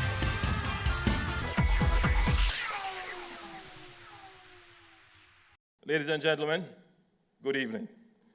And, I am no stranger to this conference. I've done this maybe 6 times, 3 times as Prime Minister. And I've always tried to associate myself with the Jamaica Stock Exchange. It is indeed one of the great success stories of Jamaica, an institution which is now 50 years. Congratulations. The theme is one that I'm particularly interested in. When I read it first, I thought you were talking about national security, expanding our borders and securing our future. But the focus obviously is on transforming the regional economies, achieving robust economic growth. And I see why you have invited Prime Minister Motley, because she has to go through that very difficult task of transforming a regional economy. Jamaica is still going through that task. I hear the conversation shifting as if we have, or we are coming out of that very difficult period. Let me hastily remind everyone, Jamaica is still in a very precarious position. We have done very well, but we are not out of the woods.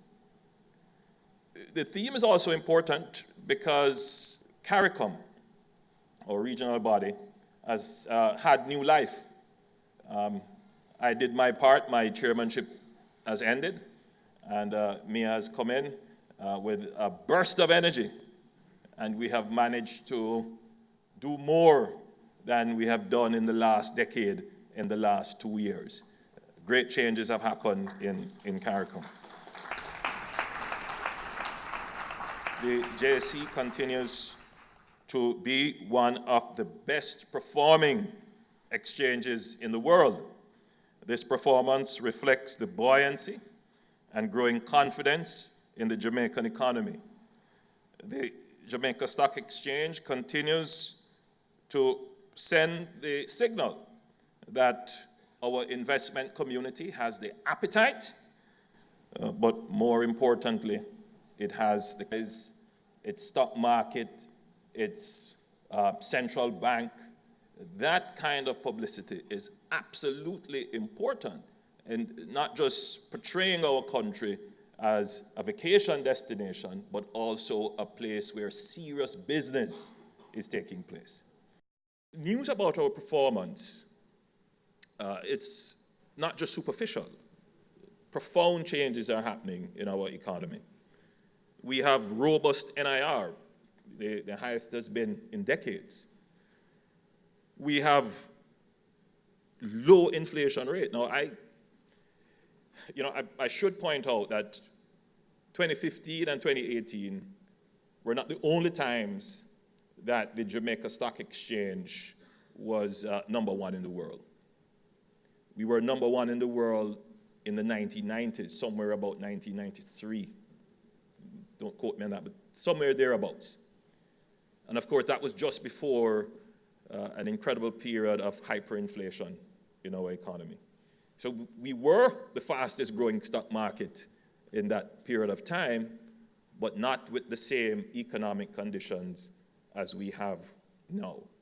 Now we have genuinely strong economic conditions, such as I had mentioned before, robust net international reserves.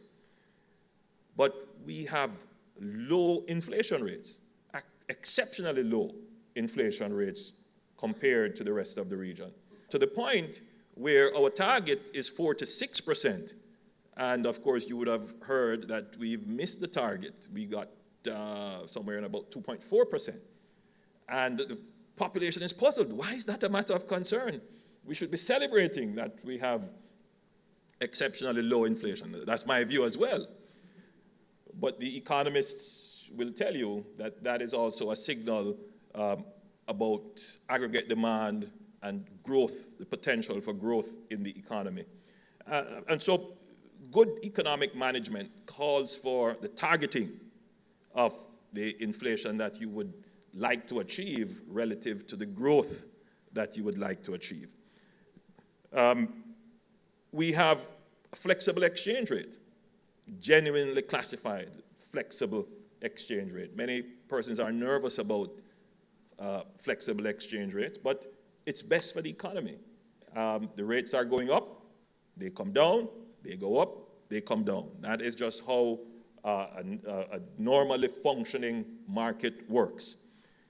But what I really like is our public debt is consistently trending downwards.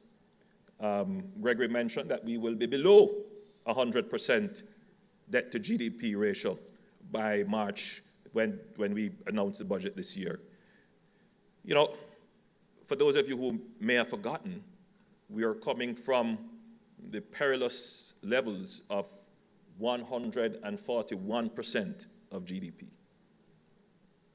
when the country was literally on the brink of bankruptcy, to know where we are.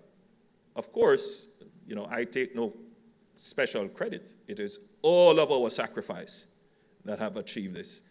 And I would be giving myself a round of applause, giving yourselves a round of applause. We have to make investments. But we also have record levels of high employment. I mean, the highest employment ever in the history of the employment statistic in Jamaica. And you would have heard the good news recently announced of further increases in employment, particularly as it relates to female unemployment. So generally, the country is doing well. There's no question about the economic performance of the country. To the point where we can hear special requests being made regarding changing the structure of taxes. And again, Stephen, I hear you. My view is that with all this success, we should be very cautious. We shouldn't be afraid to change, but we must calculate the risk of change and make changes cautiously, because it just takes one erratic move to create disruption in the negative sense of the term, because disruption is now a good word in thinking. So, Stephen, I hear you very, very well, and I listen to you very keenly. And it is a call that is being made generally. And there is, in my opinion, great merit to the call, because that could spur the economy even more at the macro level. But in the back of your minds, I'm sure you're wondering, then why is it that we're still not cracking that 2% ceiling for growth? What are the issues that are really holding us back? My thesis on it is that we need to do much more work at the microeconomic level. We've done well at the macroeconomic level, but we now need to pay attention to the level of operations such that we pay attention to the operations of the firm and the regulatory environment in which the firm operates and the distortions that sends the wrong signals to the firms. So government policy has to evolve to have greater emphasis on things like public sector reform, which we have talked about for a long time. It's very difficult to do. It's a political minefield, but it has to be done. We have to talk about things like improving the approval process and the general business processes of government. Business process re-engineering for government is absolutely important in order to create that regulatory environment in which firms can have regulatory certainty and can make decisions, not just basing decisions on the interest rates, inflation rate, etc., but what are the regulators? Integrate technology into our operations, particularly within government operations, to support the activities of the firm. But another strategy at the microeconomic level, which we have to pay close, how do we get the full utilization of all the assets of government? The government has a tremendous amount of assets. A large percentage of them, the value is not realized. The value is just sitting down there, not realized. And you see them. We have land not being used. We have factories and buildings not being used.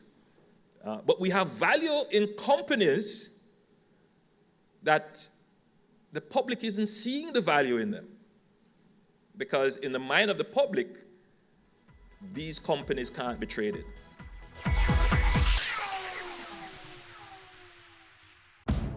I'm 36. I'm a husband, a manager, and still very good looking. In 2 hours, I have the most important meeting of my life. But first, It's time to play.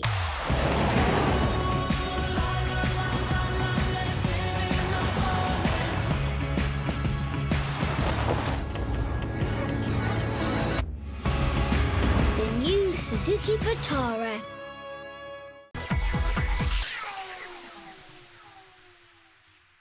The Jamaica Stock Exchange is about to launch its social enterprise listings. So what is this now? The stock market, which is a private enterprise, getting into social enterprise, getting into public goods. There's no reason why markets cannot be used to address social goods, public goods. There's no reason. And they do very well if properly regulated. One of the reasons why shareholders do better than voters in ensuring accountability and ensuring innovation is that shareholders have more information. And what the stock market does is, one, it ensures that the enterprise meets certain standards of accountability, both fiduciary and governance.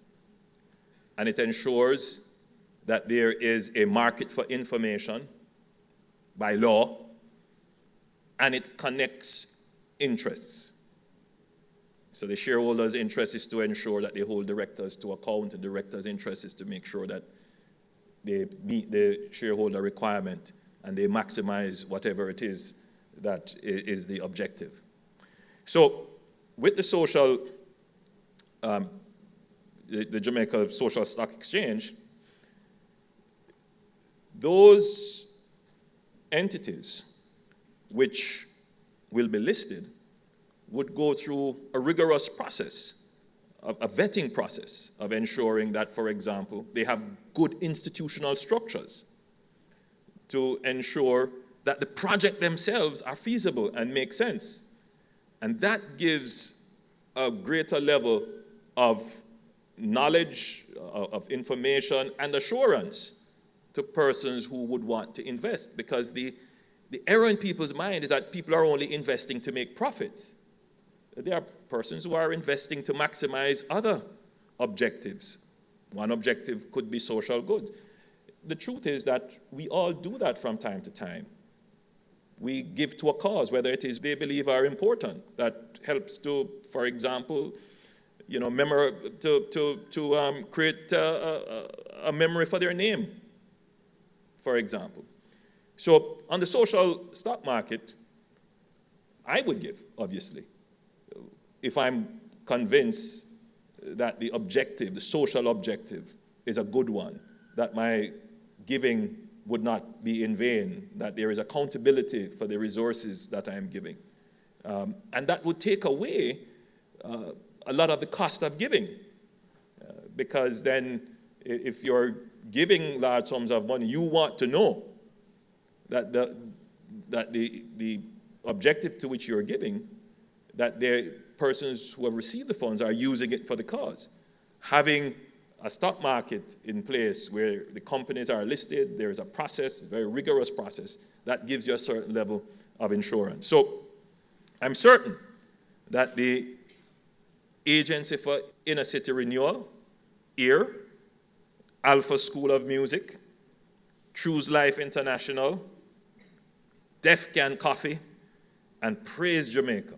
These are the 5 companies with which you could describe them as social enterprises that have been vetted by the Jamaica Stock Exchange, approved to be listed, that these companies are good entities for which to put your giving, your philanthropic giving to. And I would encourage, I endorse this, and I encourage all Jamaicans to participate by giving to these companies. So I want to, again, congratulate the Jamaica Stock Exchange for this new innovation. I know it will be successful. I'm endorsing it, and I'm asking Jamaicans to participate. So it gives me great honor in closing my presentation to ask the representatives of these companies. The representatives are here, yes? Please, if you would join me on stage. Marlene.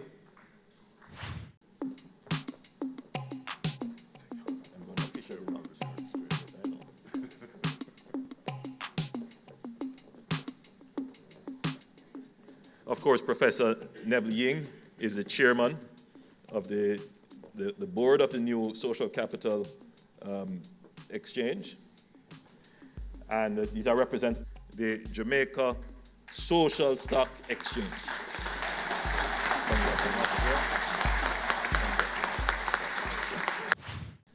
So, ladies and gentlemen, in closing, I want to thank you for being a very good audience, and again, congratulations to the Jamaica Stock Exchange.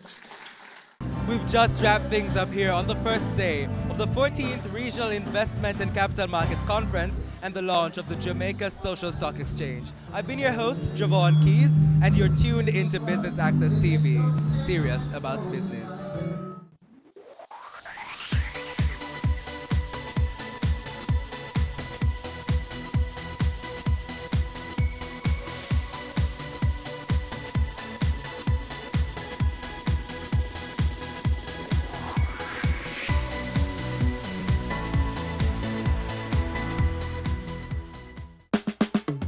Caring Hands Season 3 continues to effect change in a changing environment.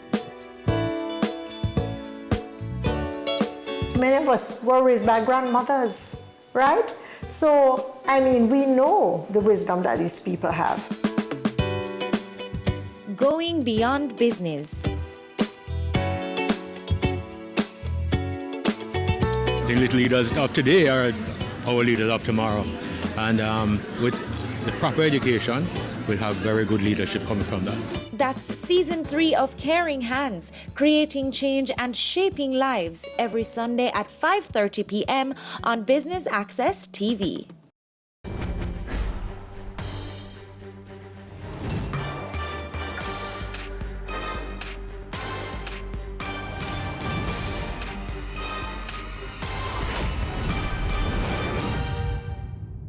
Ever since their domestication by nomadic tribes in Central Asia, horses have been ridden, perhaps not in organized races, but as a form of sport. Horse racing as we know it today had its beginnings with kings and knights in the 12th century. However, the word jockey, as a term for a person who rides a horse in races, was not used until 1670. Prior to that, the term referred to horse dealers. The sport has developed across the world, but remains unchanged since earliest times. Horse racing was promoted in Jamaica in 1904, and along came the need for professionally trained jockeys, the career which we will explore when we sit down with the only female jockey in the country. Join us on this episode of Career Moves.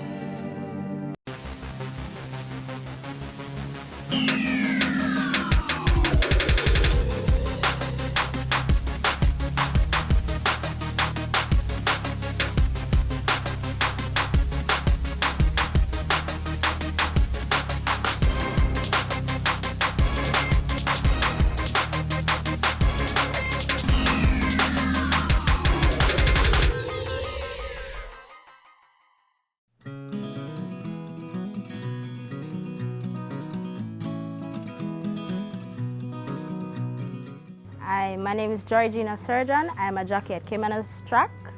I started riding from 2009 as a professional jockey. I used to go to a private school in St. Anne's Bay, and then from there I finished grade 7 in Kellett High School in Clarendon. Then I graduated and left and started hairdressing at Dells. During my time at Dells, I started horse racing when it's near to graduate to go into the jockey school. So I was like to and from to the track, from the track to Dells and so forth. Our owner brought me to the track. His name is Samuel McClarty. And I was really interested. He just said to me one day, you want to ride racers? I said, me ride racers? I don't have no idea. So one morning, before I go Dells, I just got ready and came to the track and put me on a horse, and I'm like kind of nervous per se because I haven't been on a horse before. Being a jockey is fun, a matter of fact being the only female, so it's exciting and very entertaining. Like, no, it's something that I love, so I just go ahead and I just put all the negativities, just put them behind me and just keep forward moving and just say, yeah, I'm gonna do it. And I did.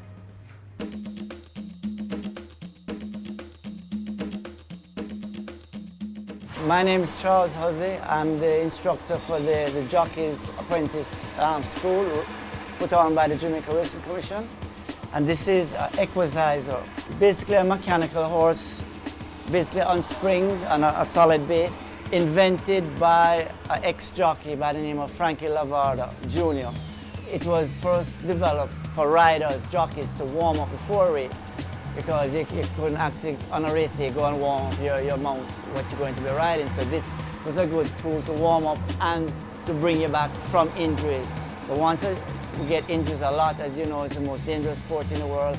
So this will help you to recoup and get you ready to go back to the track. It's a good tool to demonstrate the apprentices the correct way to sit on a horse and ride a horse. Hence, being out there on the track trying to do that on the spot. So this is a good invention in that aspect. So you'll show, I'll do a little demonstrated. Come, Mr. Scott. Putting one leg under the left foot and his hands on the withers and one hand on the saddle, balancing himself. Always check your gears. Remember, it's your life out there. Make sure your gears are all good. So you want to give your own self-examination of the gears, the saddle, the stirrup iron. These parts are very important to your livelihood, because you can be injured very seriously if you don't have your equipment. Check your reins, check your girth, make sure your equipment is good. Test it, stand up and test it. Make sure you're not riding too sharp. Put your knees in. You comfortable? Okay, that looks good. All right, remember the procedure now. Relax in the gate, give him a good rein, so when he breaks, he has a free rein. Get him together after a couple of furlongs, get down, ride him, keep low, knees in, elbows down, and pushing out. Okay? Go ahead. Let's see what you have. Take up a good hold. Take up a shorter hold. Good, come, get going, get going. Good, good position. Good. Punch out. Punch out. Come, get him going. Keep your knees in. Good. Push. Right. Good. All right. Keep. You don't need to look behind now. Look in front. All right. Punch him out. You see them arms extend out. Punch him like you mean him. You're coming to the winning post. You're going to win the race. Keep low. Knees in. Punch him. Good. Good. Looking good. All right. Looking good. Good. Good job. Internationally, you see, because the way the horse runs, you have to balance the horse. Let's do, Mr. Scott, demonstrate. Stand up on the horse. Balance. When you're like this, you see the knees?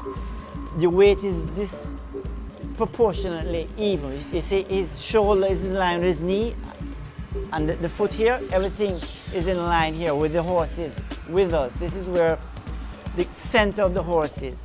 His whole center gravity, from his head to his rear end. 2 front legs here, 2 back legs here. Everything is in the center. So once you balance everything here, if you're sitting down in the back, you're going to be off balance. All the weight is going to be back here.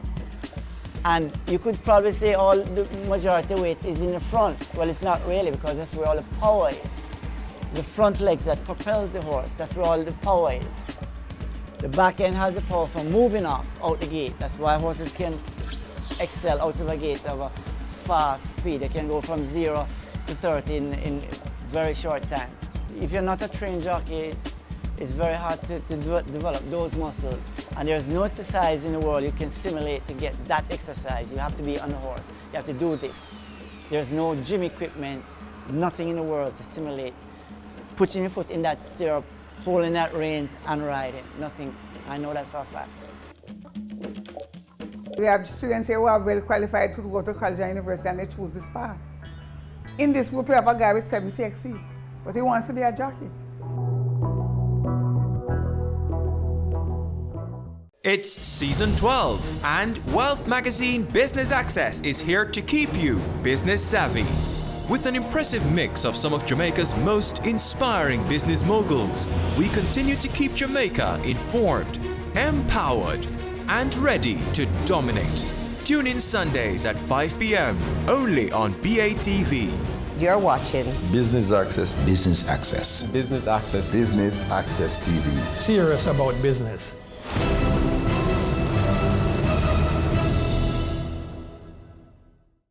Business current affairs you can relate to.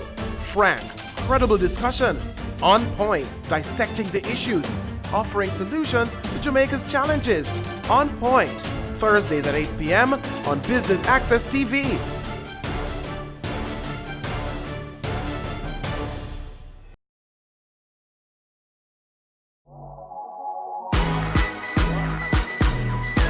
The Good Life, your trusted source for useful health and wellness information, lifestyle tips for the mind, body, and soul.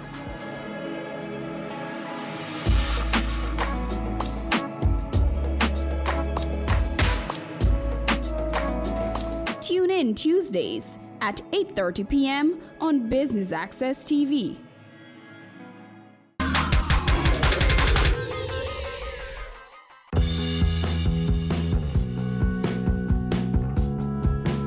I think it's a good career for young people. You know, you learn them discipline. So I think I would consider it. No, man, I don't think you should do that. But it's not a career. It's a very good career. And you can do a career as a jockey and also do another career if you so choose.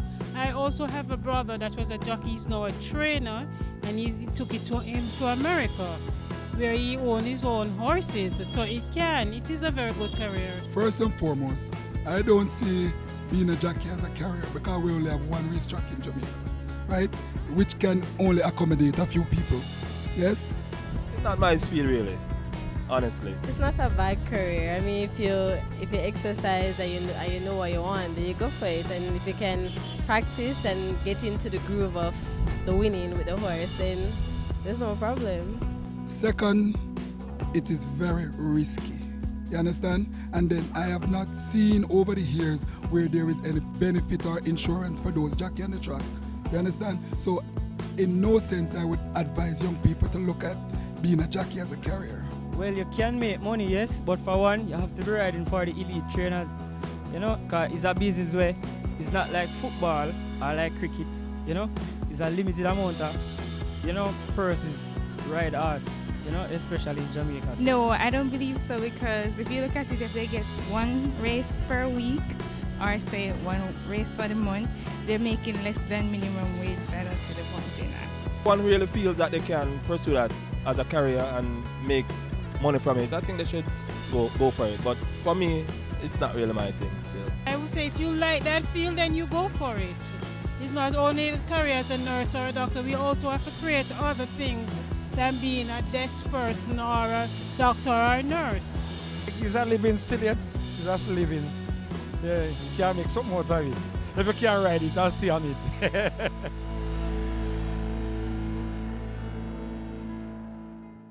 My name is Anna Lawrence. I am the welfare officer of the Jamaica Racing Commission, and I'm the apprentice master and the principal of the Jockeys Training School. I started working with the Racing Commission in 2003, and they had a school long years before that. This is my 5th school, and we have school every 3 years. We would not train like every year because we would have too many jockeys in the system. For a person to become a jockey, there must first be a stable assistant for 1 year. The first year, as a stable assistant, you learn to pick the stalls. Second year, you learn to ride. And the third year, if you have a school, they can apply to become a part of the school. In other words, what we are saying, you don't just jump and become a jockey like that.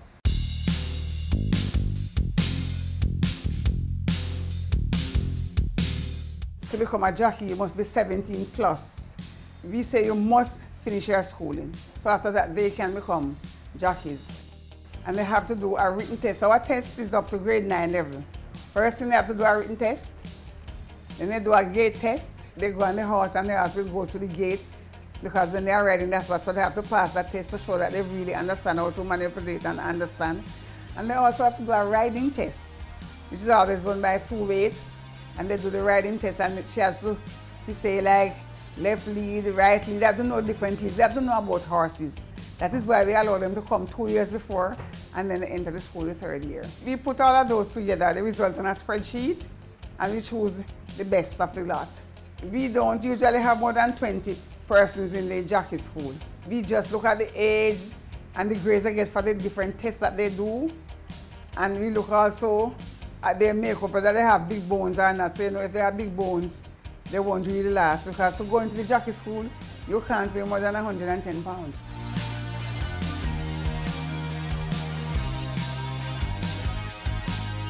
We get a dietitian to come in and teach them for the first term. And she would tell them what to eat and what not to eat. And we have the caterer here who provide their meals. They get 2 meals per day. They get a breakfast and they get a lunch. And we a lot of vegetable, just a little starch, and of course their protein. They have to eat well, but not too much. You know, it's the portions that put on the weight. We have schools 4 days, and they have to go to gym. That 4 days. Rigid workout. They must maintain their weight of 110 pounds. The cost for the total training was $269,000. First term they pay the first half, the second term they pay the second half. It includes the fee for the gym, the teachers who teach them, for their transport and for their lunch. Now, when they start riding, they can't ride more than 5 horses for 1 day. That's their minimum. As time goes on and they get wins, they can graduate to riding more horses. Now, when they ride the horses, if they are placed 1st to 6th, they are given a part of the purse. If they are not placed 1st, from 2nd down to 14 or whatever number of horses in the race, they are given $1,500 for just riding the horses. The only person who does not get that $1,500 is the person who wins the race.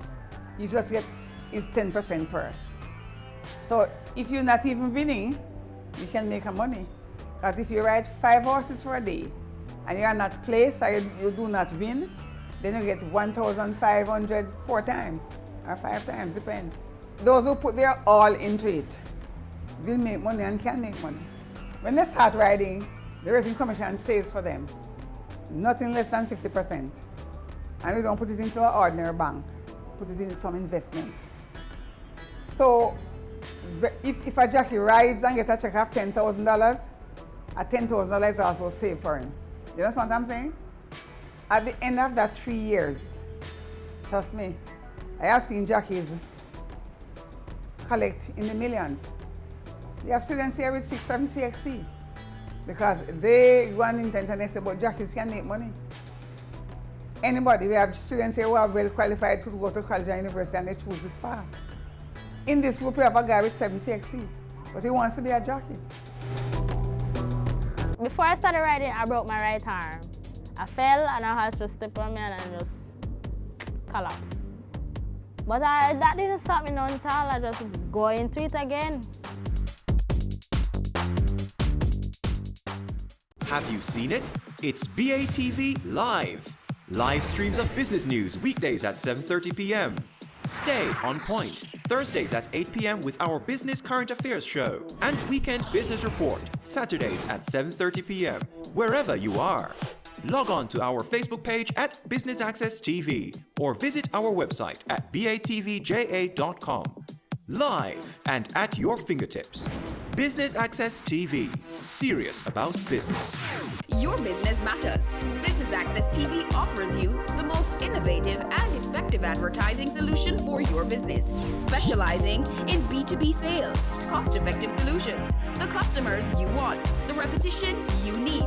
No matter the size and nature of your company, your business matters. Call us at 876-618-2870 or email us at sales@batvja.com.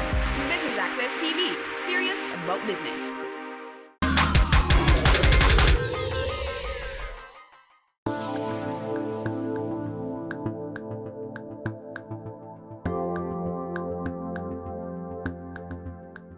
I encounter a lot of challenges, especially being a female.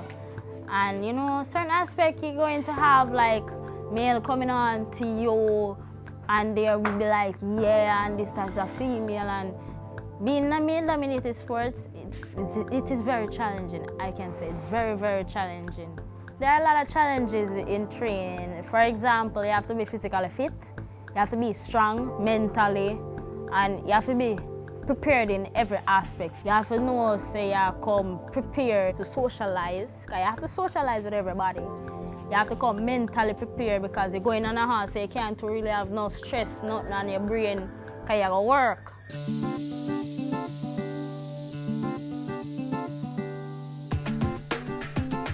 You have to have your diet sheet, you have to have your training sheet per se gym, and you have to know, say, certain food you can't even look upon.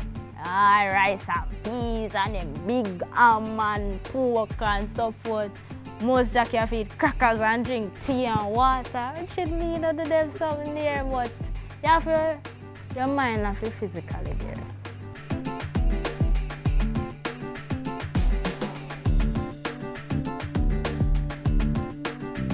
In the morning we have to wake up 4 in order to reach by 5. Because work starts 5 and finish at 10, so we have to wake up like 4, you get a breakfast, get dressed, leave house. I leave house like 4:30, sometimes 4:40, it all depends on how the morning is. So read track, trainers there, horses are there, trainers like tell you which horse to work, what to do and so forth. So you work, and then go home. Same routine Sunday to Sunday, so we don't have no days off. And races run like some Wednesdays, every Saturdays, some Sundays, and like on public holidays apart from like Christmas Day. Some of the characteristics that a jockey should have is discipline. That is the key. Once you have your aim, there comes your discipline. Your aim is you have to achieve certain goals within X time. Within 5 years time, I'm supposed to have everything what me want. Supposed to be comfortable where I can sit at home, have my kids, and know say, yeah, I not have to feel like, say, boy, I'm stressed and I feel like this. I mean, 5 years time, I'm supposed to be all right.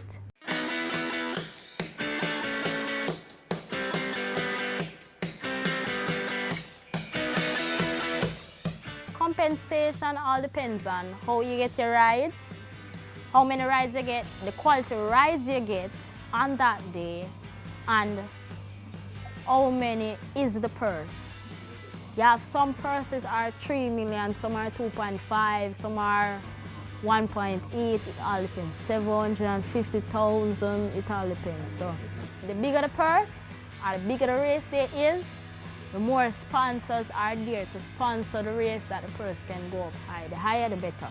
No one wants the cheap things. They need things that pays a lot of money.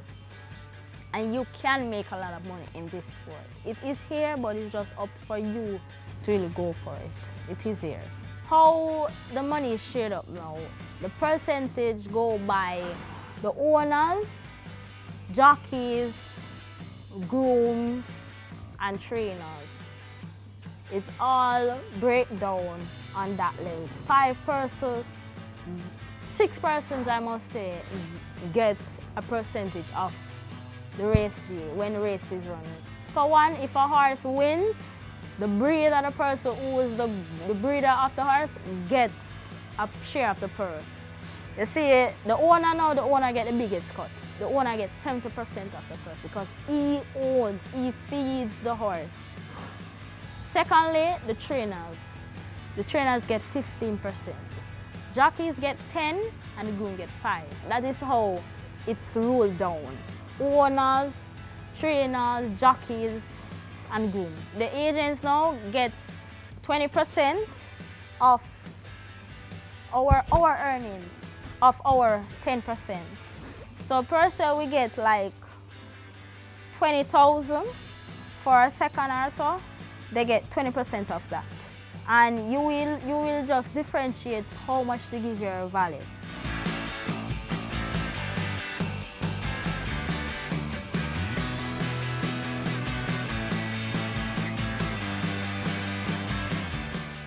Some of the common injuries jockey sustains, I would say there are a lot. broken toes, broken fingers, knee injury, spine injury, neck injury, collarbone, skull injury. Before I started riding, I broke my right arm. I fell and I had to step on me and just collapsed. But that didn't stop me none at all. I just go into it again. Then like a year and a half in my career, I broke my spine. 2 places, T5, T6 was broken, lower back. If a jockey is injured, there's a loss of income insurance. It's a dangerous thing, but thank God we don't have many injuries at the track.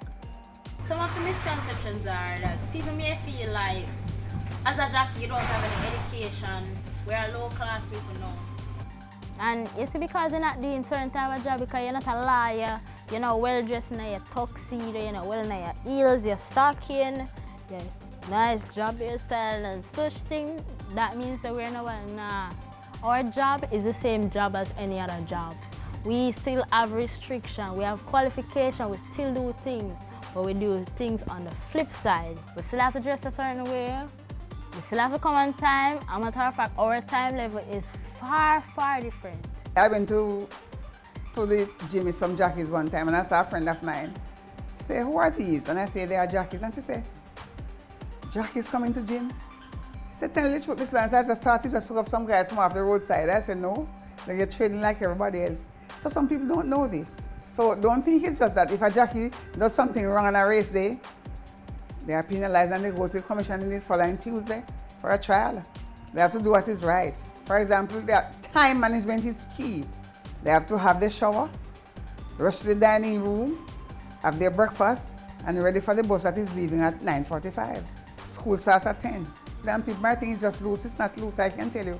And I'm proud to be a part of it. Trust me, it makes me more disciplined too. Anybody out there is watching me, and you have somebody in your family, men are male or female, 110 pounds, small bone, you could, and they are interested, you could talk to us. Yesterday a gentleman called me from USA, said that he has a nephew who wants to be in the next school. So I just told him what to do. Hopefully 2018, 3 years time. But don't worry, time passed so fast, you'll be surprised.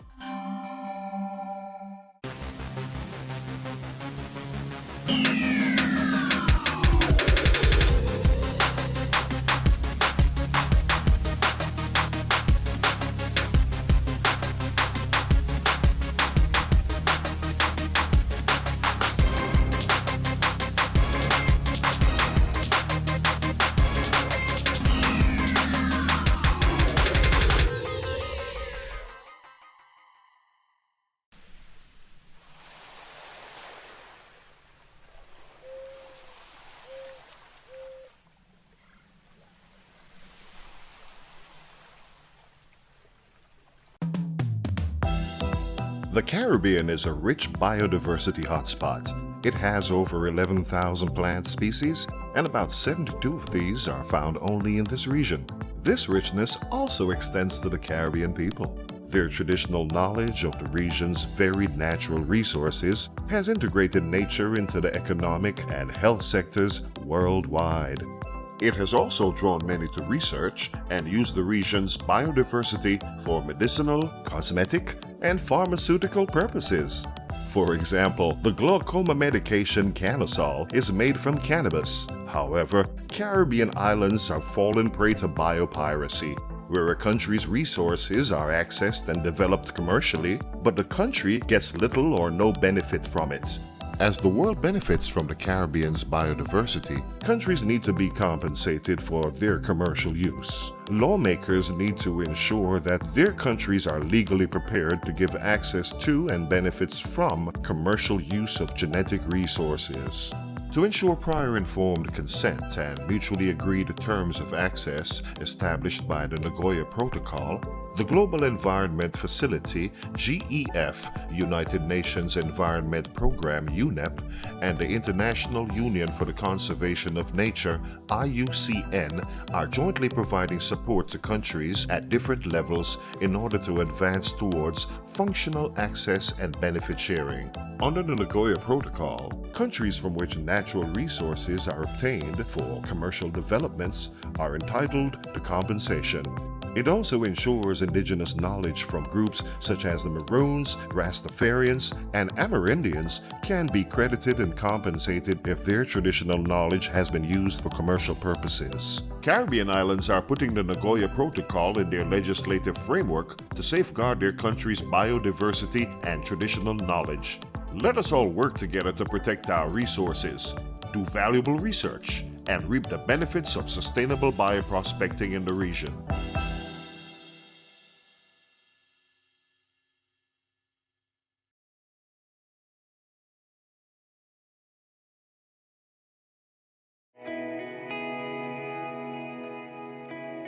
Violence against women is a violation of human rights.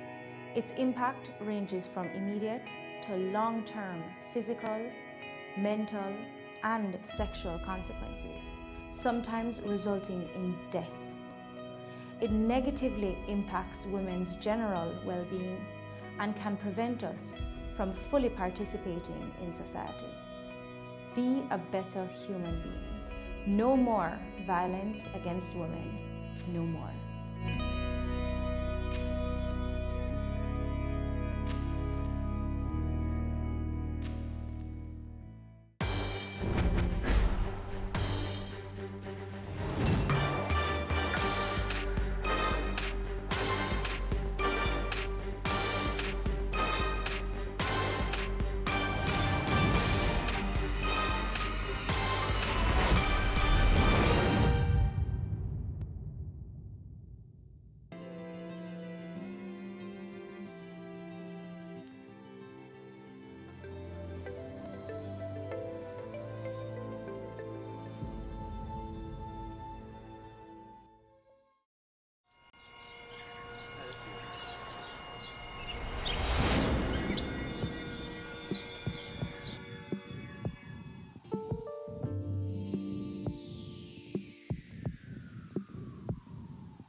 I moved to Jamaica in 2005. I had come here for my own spiritual reasons. I had my mission. I was going to take my talents and the things that God had granted me to help other people and create opportunity. So I had a business idea going. It was a good idea, but I had a bad business partner. Luckily, through that business, I met my wife because I ended up having to shut the business down. And I didn't come with the plan B. I only had a plan A. So when plan A fell apart with no plan B, at that time my wife went, and we'd only been together 3 weeks, and I looked at her and I said, well, I need to go meditate. And so she took me up to the hills here, and we moved into a little shack, you know what I mean? And 40 years old, leaning horribly back and to the left. And we just proceeded to live naturally, really naturally. About 3 months into it, the man offered to sell us the piece of land that we're on now. So I looked at my wife and I said, do you want to do it? And she said yes. And at this time, she's obviously just my girlfriend. And the concept was just to live as simply and as naturally as you possibly can. Previously, I was a commodities trader in Chicago, and I just wanted to live naturally. I wanted to come out of the United States and live as close to ground as I can. And so we cooked on 3 stones, and we bathed in the rivers and drank from the springs, and for 2 years, no power for about a year of it. And it was spectacular, it was fantastic. Hi, I'm Alicia Swainbank, co-owner of Zimbabwe Retreat with my husband Mark. And this concept comes from the commercial world, from the natural world. So it's like a part of where Africans meet Jamaica and come together, a part of liberty, Rasta life and culture. I'm from this area, so it was quite easy, born and homegrown. I love to eat natural food, and I was growing up on a farm, so that's how the whole of this idea kind of settled in together. And my husband came down here, give thanks to him, and we saw the vision together, and that's how we put it together.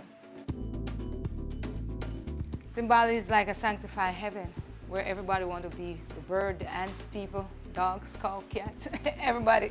You know, it's a loving place, and Zimbabwe is a peaceful place. So when you think about Zimbabwe, the word, you know, Zim is from the shortening of Zimbabwe. Bali is like from the meditation hut where the Rasta Shanti meditate. And the word, when we put it together, we didn't even know that it really have a meaning. And then when we discovered that it really means a Zulu word that means a valley of flower. And Canaan Mountain is actually like a valley. So that's where when it sets in here, it was like, wow, this is not even like destiny. This is where it was supposed to be. This place was supposed to be right here. And it draws so many energies to it, trust me.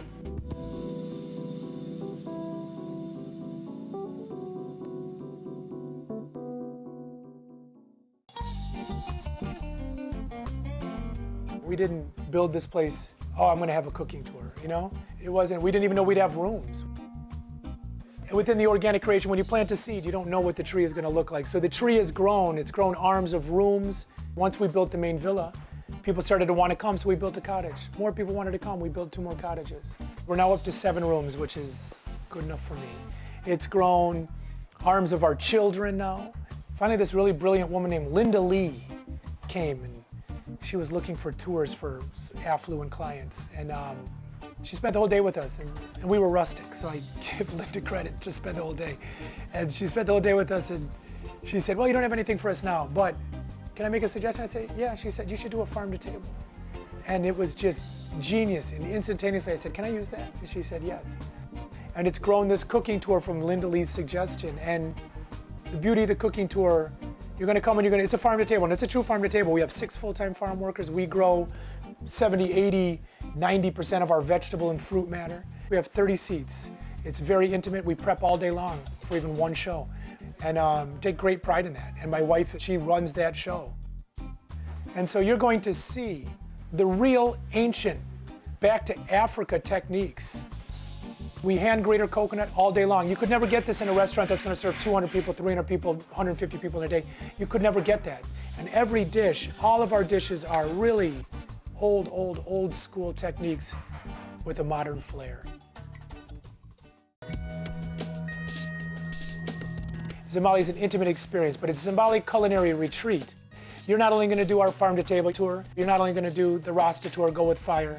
We're going to take you to our places. We're going to take you to the best places on the South Coast, in the grill, places that you would never find, real fishing villages where you're going to pick your fish and get them grilled right there. Snorkel in a marine reserve, and then go out to an island and get lobster cooked for you out on this island.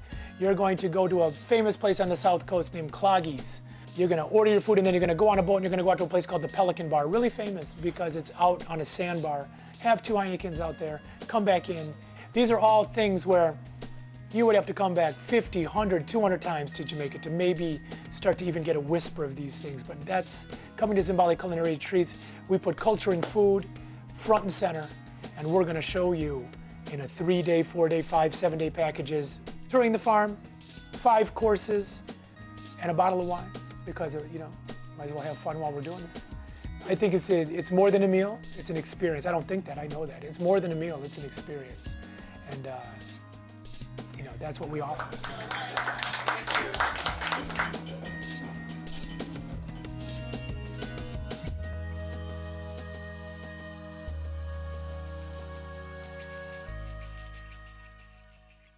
It's season 12, and Wealth Magazine Business Access is here to keep you business savvy. With an impressive mix of some of Jamaica's most inspiring business moguls, we continue to keep Jamaica informed, empowered, and ready to dominate. Tune in Sundays at 5 p.m. only on BATV. You're watching Business Access. Business Access. Business Access. Business Access TV. Serious about business.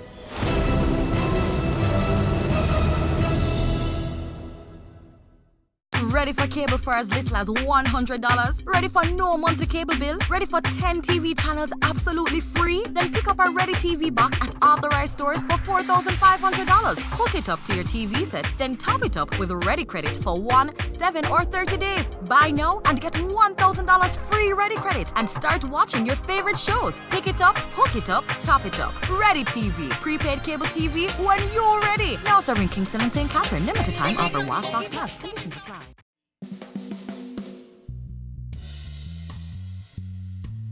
We are just doing our own thing at Zimbali. Of everything that is from the farm to the table to your mouth. Nothing is being molested. It's all natural. So I'm talking about from nature into the pot, not molested, and to your mouth. There's other people out there that I know that is talking about wellness tourism. So I don't want to pick up on that. When tourists come to Jamaica, I mean, over the years they've been eating too much things from a tin. I don't eat stuff from a tin. I don't eat none of those things. So what I'm just feeding people what I love, everything. So I'm not going to talk about wellness tourism because wellness tourism, it seems like you're going to have to go in a whole thing and say, oh, this is how I juice my pineapple. This is how I do that. You know what? I eat everything on a pineapple. Everything on my pineapple is good. From the skin to the heart, they all have their own desired purpose.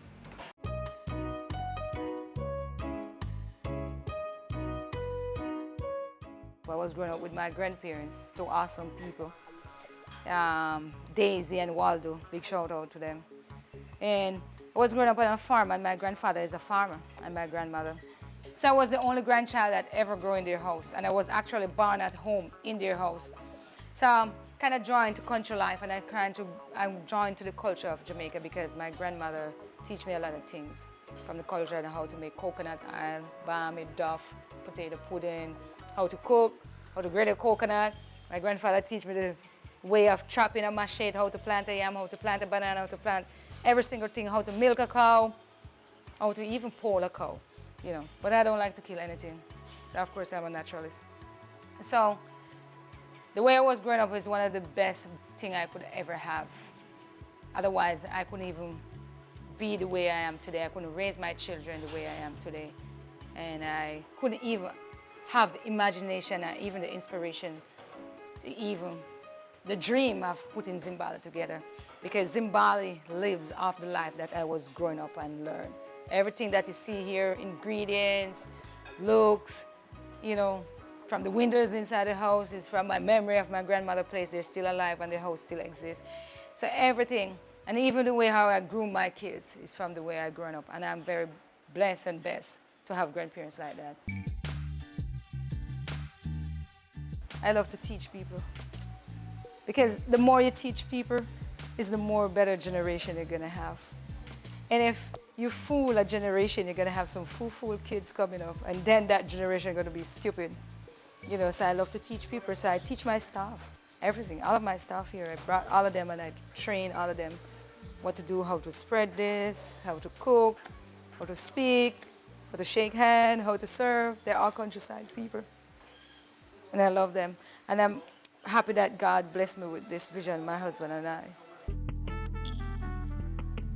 Health and wellness is titles that we've given these days because we don't live the way we used to. It's the way man has always lived. We drink from the springs, we cook, we eat our own food, and your exercise is in the fields and farming, and it's just back to the future, you know what I mean? So now we've given it this terms of health and wellness.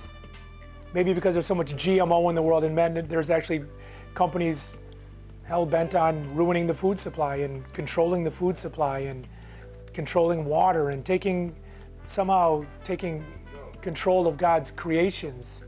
And health and wellness to me is back to living naturally. And here at Zimbali, that's what it's all about. It's all about it's about the experience of culture. It's about the experience of food. It's Zimbali Culinary Retreat. It's about food, but it's about the natural livity, as the Rasta would say. We just want to show people through our Rasta tour, when you come up and meet Fire and really go up into the mountains and see how he lives, as humble and as simple as you could possibly imagine. But yet it's hard work. It's not easy. I mean, you have to carry your water.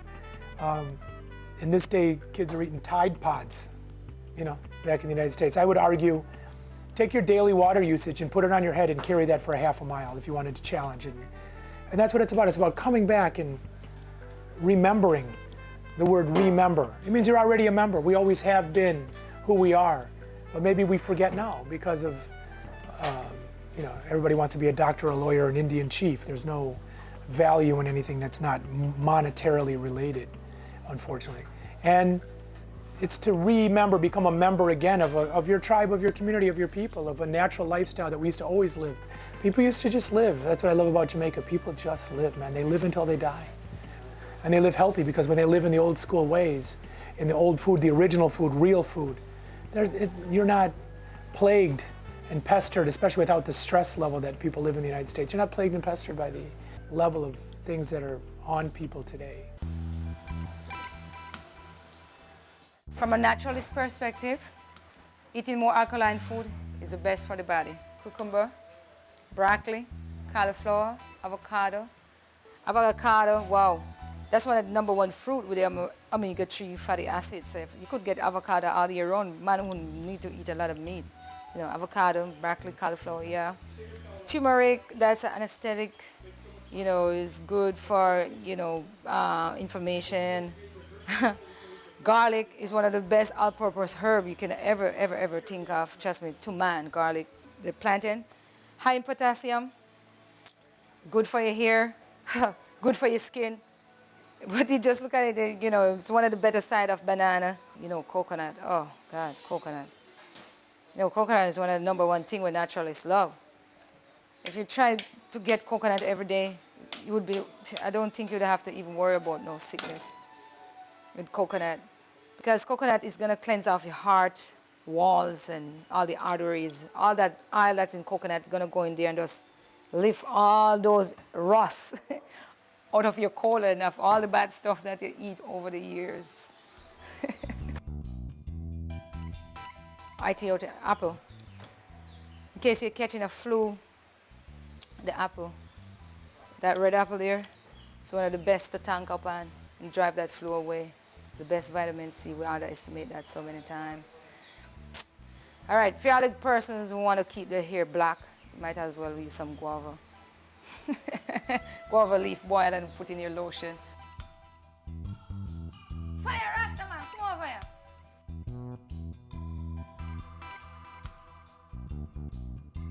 Show them Rasta. One of the best things that is good for cancer, 110 times better than chemotherapy. And everything in this thing is good. See right here, the heart is good for weak bladder. So for all those people that have a lot of weak bladder out there, try and get some graviola or sour sap. One time I got a lady called me up and said, oh, you need to get a certificate that says organic. I'm like, who are you? I don't need a certificate to tell me that I am organic. I know what organic is. So if they want to give me a certificate that says organic to approve, then I take it. But I know what organic is because a lot of people think, oh, organic food is one of the food that throw fertilizer at the root. But it's sprayed with all those herbicides that they gave to you. And they're trying to say herbicide is organic and sprayed. No, nothing that they put in the bottle in the store, that can never be organic. Tell me, what can live on a shelf in a store that is organic? Nothing. Everything that is organic is right out there in nature. And when you bring it to your kitchen, it cannot stay very long. It's gonna go. And I see people have tomatoes that in their fridge for weeks. Apple, weeks. How could that be organic? Nothing that is organic. Otherwise, from an orange, a lemon, all those things that have alkaline there, like cucumber, because cucumber have a lot of alkaline in there. Only those things that can give a longer lifespan. Things like these, no. Birds gonna want to eat it, bugs or fly, because it's organic. It's gonna go. Put a pesticide on it, they don't want it. Alkaline is the best. Kale, callaloo, pap chow. Those are like the top 8. Oh, you can throw some papaya in there too. My top 9 alkaline foods. And lime, of course, is one of the number 1 that have the most. Keep your brain healthy. Keep you functioning. See, I still have a baby. And look at how old I am. I'm a grandma. I'm an old cow now. And still going. See?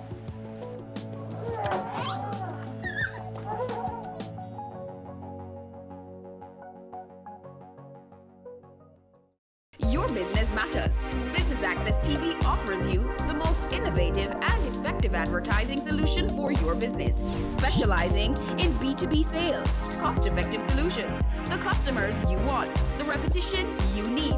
No matter the size and nature of your company, your business matters. Call us at 876-618-2870 or email us at sales@batvja.com. Business Access TV, serious about business. We are back with another exciting, innovative, and inspiring season. It takes a lot of stick-to-itiveness, being consistent and persistent in whatever you're doing. That's the bottom line. Business exists to add value to people's lives. And if we're not doing that, might as well lock down the store and just call it a day. It's a season 3 of Creating Wealth, Mondays at 8 p.m. on Business Access TV.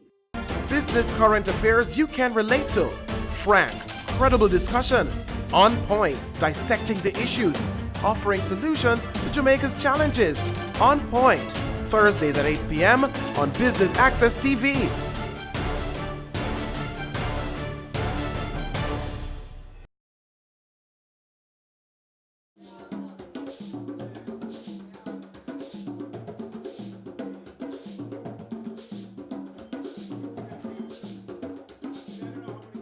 Many people in the world, obviously, and I think all of us, we're always looking for the good life. And it's a worthwhile pursuit, but it means different things to different people. At Zimbali, there's many phases of the good life. Great food, great culture, as I've spoken about at length, but also you'll never sleep like you can sleep at Zimbali.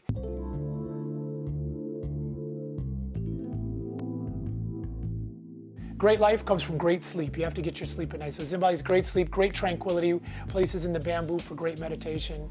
We have all our own food. At Zimbali, you can come here and it is a good life in so many ways. The only thing that makes it different for different people is based on their expectations. I would say wipe away your expectations and come to Zimbali a blank slate. Part of the problem is people come with expectations. Come with no expectations, man. Just wanting to learn or wanting to see, wanting to know. Go up to Fires and talk his ear off for 3 hours about Rastafari. See this guy that lives with, the humblest life and wants nothing. What would that mean to you? I don't know. You'd have to answer that for yourself. But if you have a bunch of expectations that, he doesn't have a TV and he doesn't have Wi-Fi, well, then it's gonna dent your experience. Come with no expectations.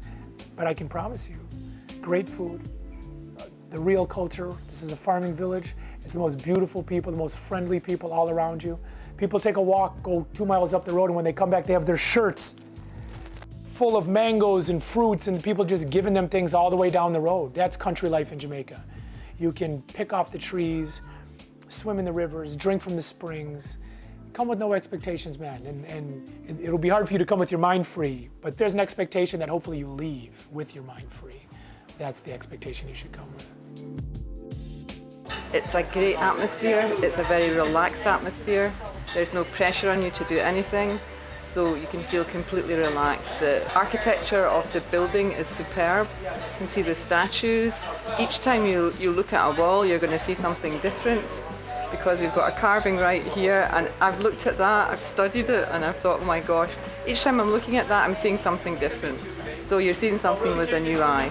So it's a relaxing place to be. You've got quiet, you've got nature, and you've also got the animals and things like that. So you're having an experience which is not related to fast-paced living. It's really relaxed and it's very, very laid back, which means that you're going to go back home in a relaxed mood so that you can go back to your life.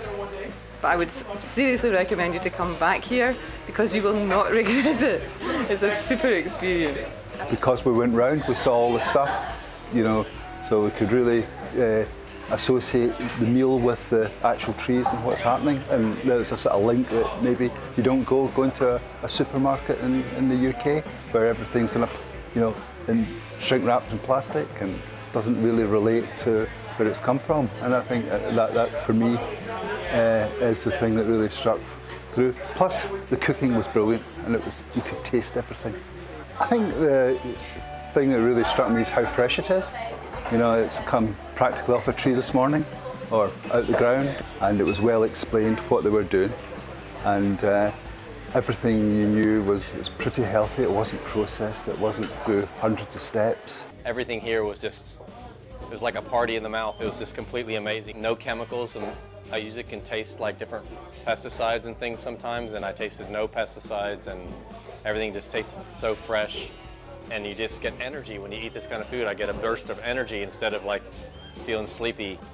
It is like a dire emergency to spread the word, to share it with your neighbor, your friends, and your family, to get back to this natural grown food without pesticides. It used to be 1 out of 10,000, then 1 out of 100 people were getting cancer. Now it's in America, it's 1 out of 2 people will get cancer during their lifetime at some point. So prophylactically, like, so you don't get cancer, so you don't get all these health issues and have to go through what I did with horrible chronic illnesses for 14 years and trying to recover from that.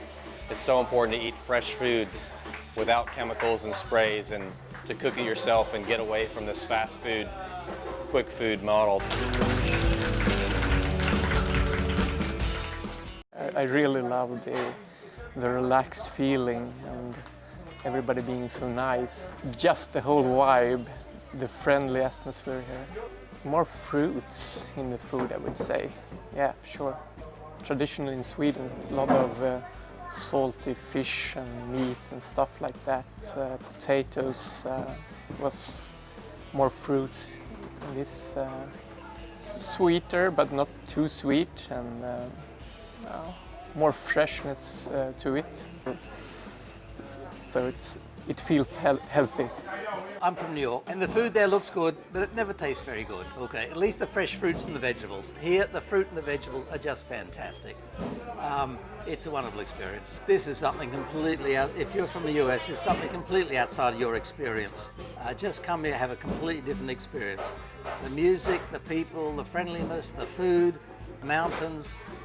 Driving up through the sugarcane is just a very different experience. As soon as I arrived in Jamaica, I loved it. As soon as I arrived in Zimbabwe, I loved it even more. It was way above my expectations in terms of relaxation, being with nature, and I have just enjoyed every minute. The most exciting things were going to the Rasta farm and talking to the guys and who are at one with the world. They live off the land without technology. The farm to table cooking show is very much a plus. Food looks fantastic. I'm really looking forward to it. The mixture of different vegetables and the flavors is just outstanding because it's natural, because it's fresh. I'm not a vegetarian, but I could be here. I think the wellness starts with relaxing, taking away the stress. That's the start. But that comes with the atmosphere, and it comes with the people who are just so lovely. Nothing is too much trouble. And the surroundings, the location is perfect for that. There's just so much that you can do to discover yourself and seeing things in a better perspective. And I'm certain of that, and I feel that. We arrived 2 days ago, I think, and we were just flashed by the experience. It's so natural and calm, so you really can calm down and have a break from your everyday routine. And I really like the food. They cook very, very well. I love it because it's all done with products they grow in their own yard, with food they buy around, so there's nothing imported or treated with fertilizer or anything like that. So you can really taste that they do this with love, and I really appreciate that. It's just the people here, because that's the first thing I thought when I came in.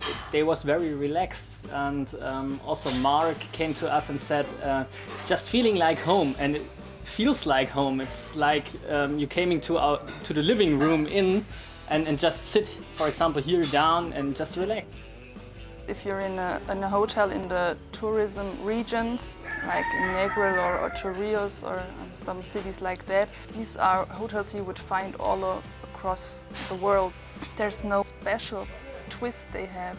Also, they cook like they want to meet the taste of everyone, like Americans and Europeans, and you don't get the feeling of Jamaican food, of Jamaican lifestyle, because they want to suit everyone's taste. And here you can really enjoy the Jamaican food and the lifestyle. You get to know the country a little bit better than you would in a normal hotel.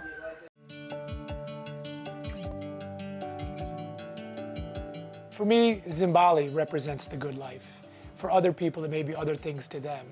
But in the end, I must always and forever give ultimate thanks to my lovely wife. To me, she's everything. She's the good life to me.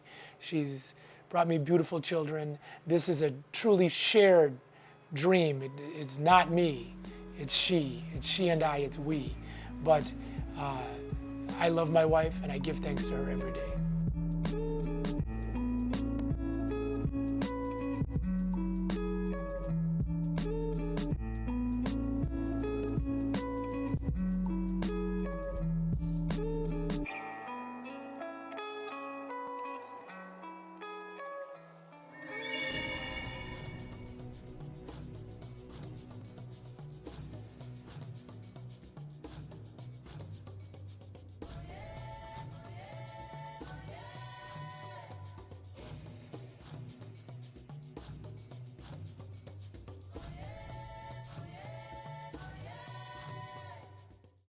They say it takes a village to raise a child, but the world will one day need the leadership of that child. The time you spend with your child matters. It stimulates their minds and shapes the way they act. Talk with your children. Help them to better understand the world around them and to value what is truly precious.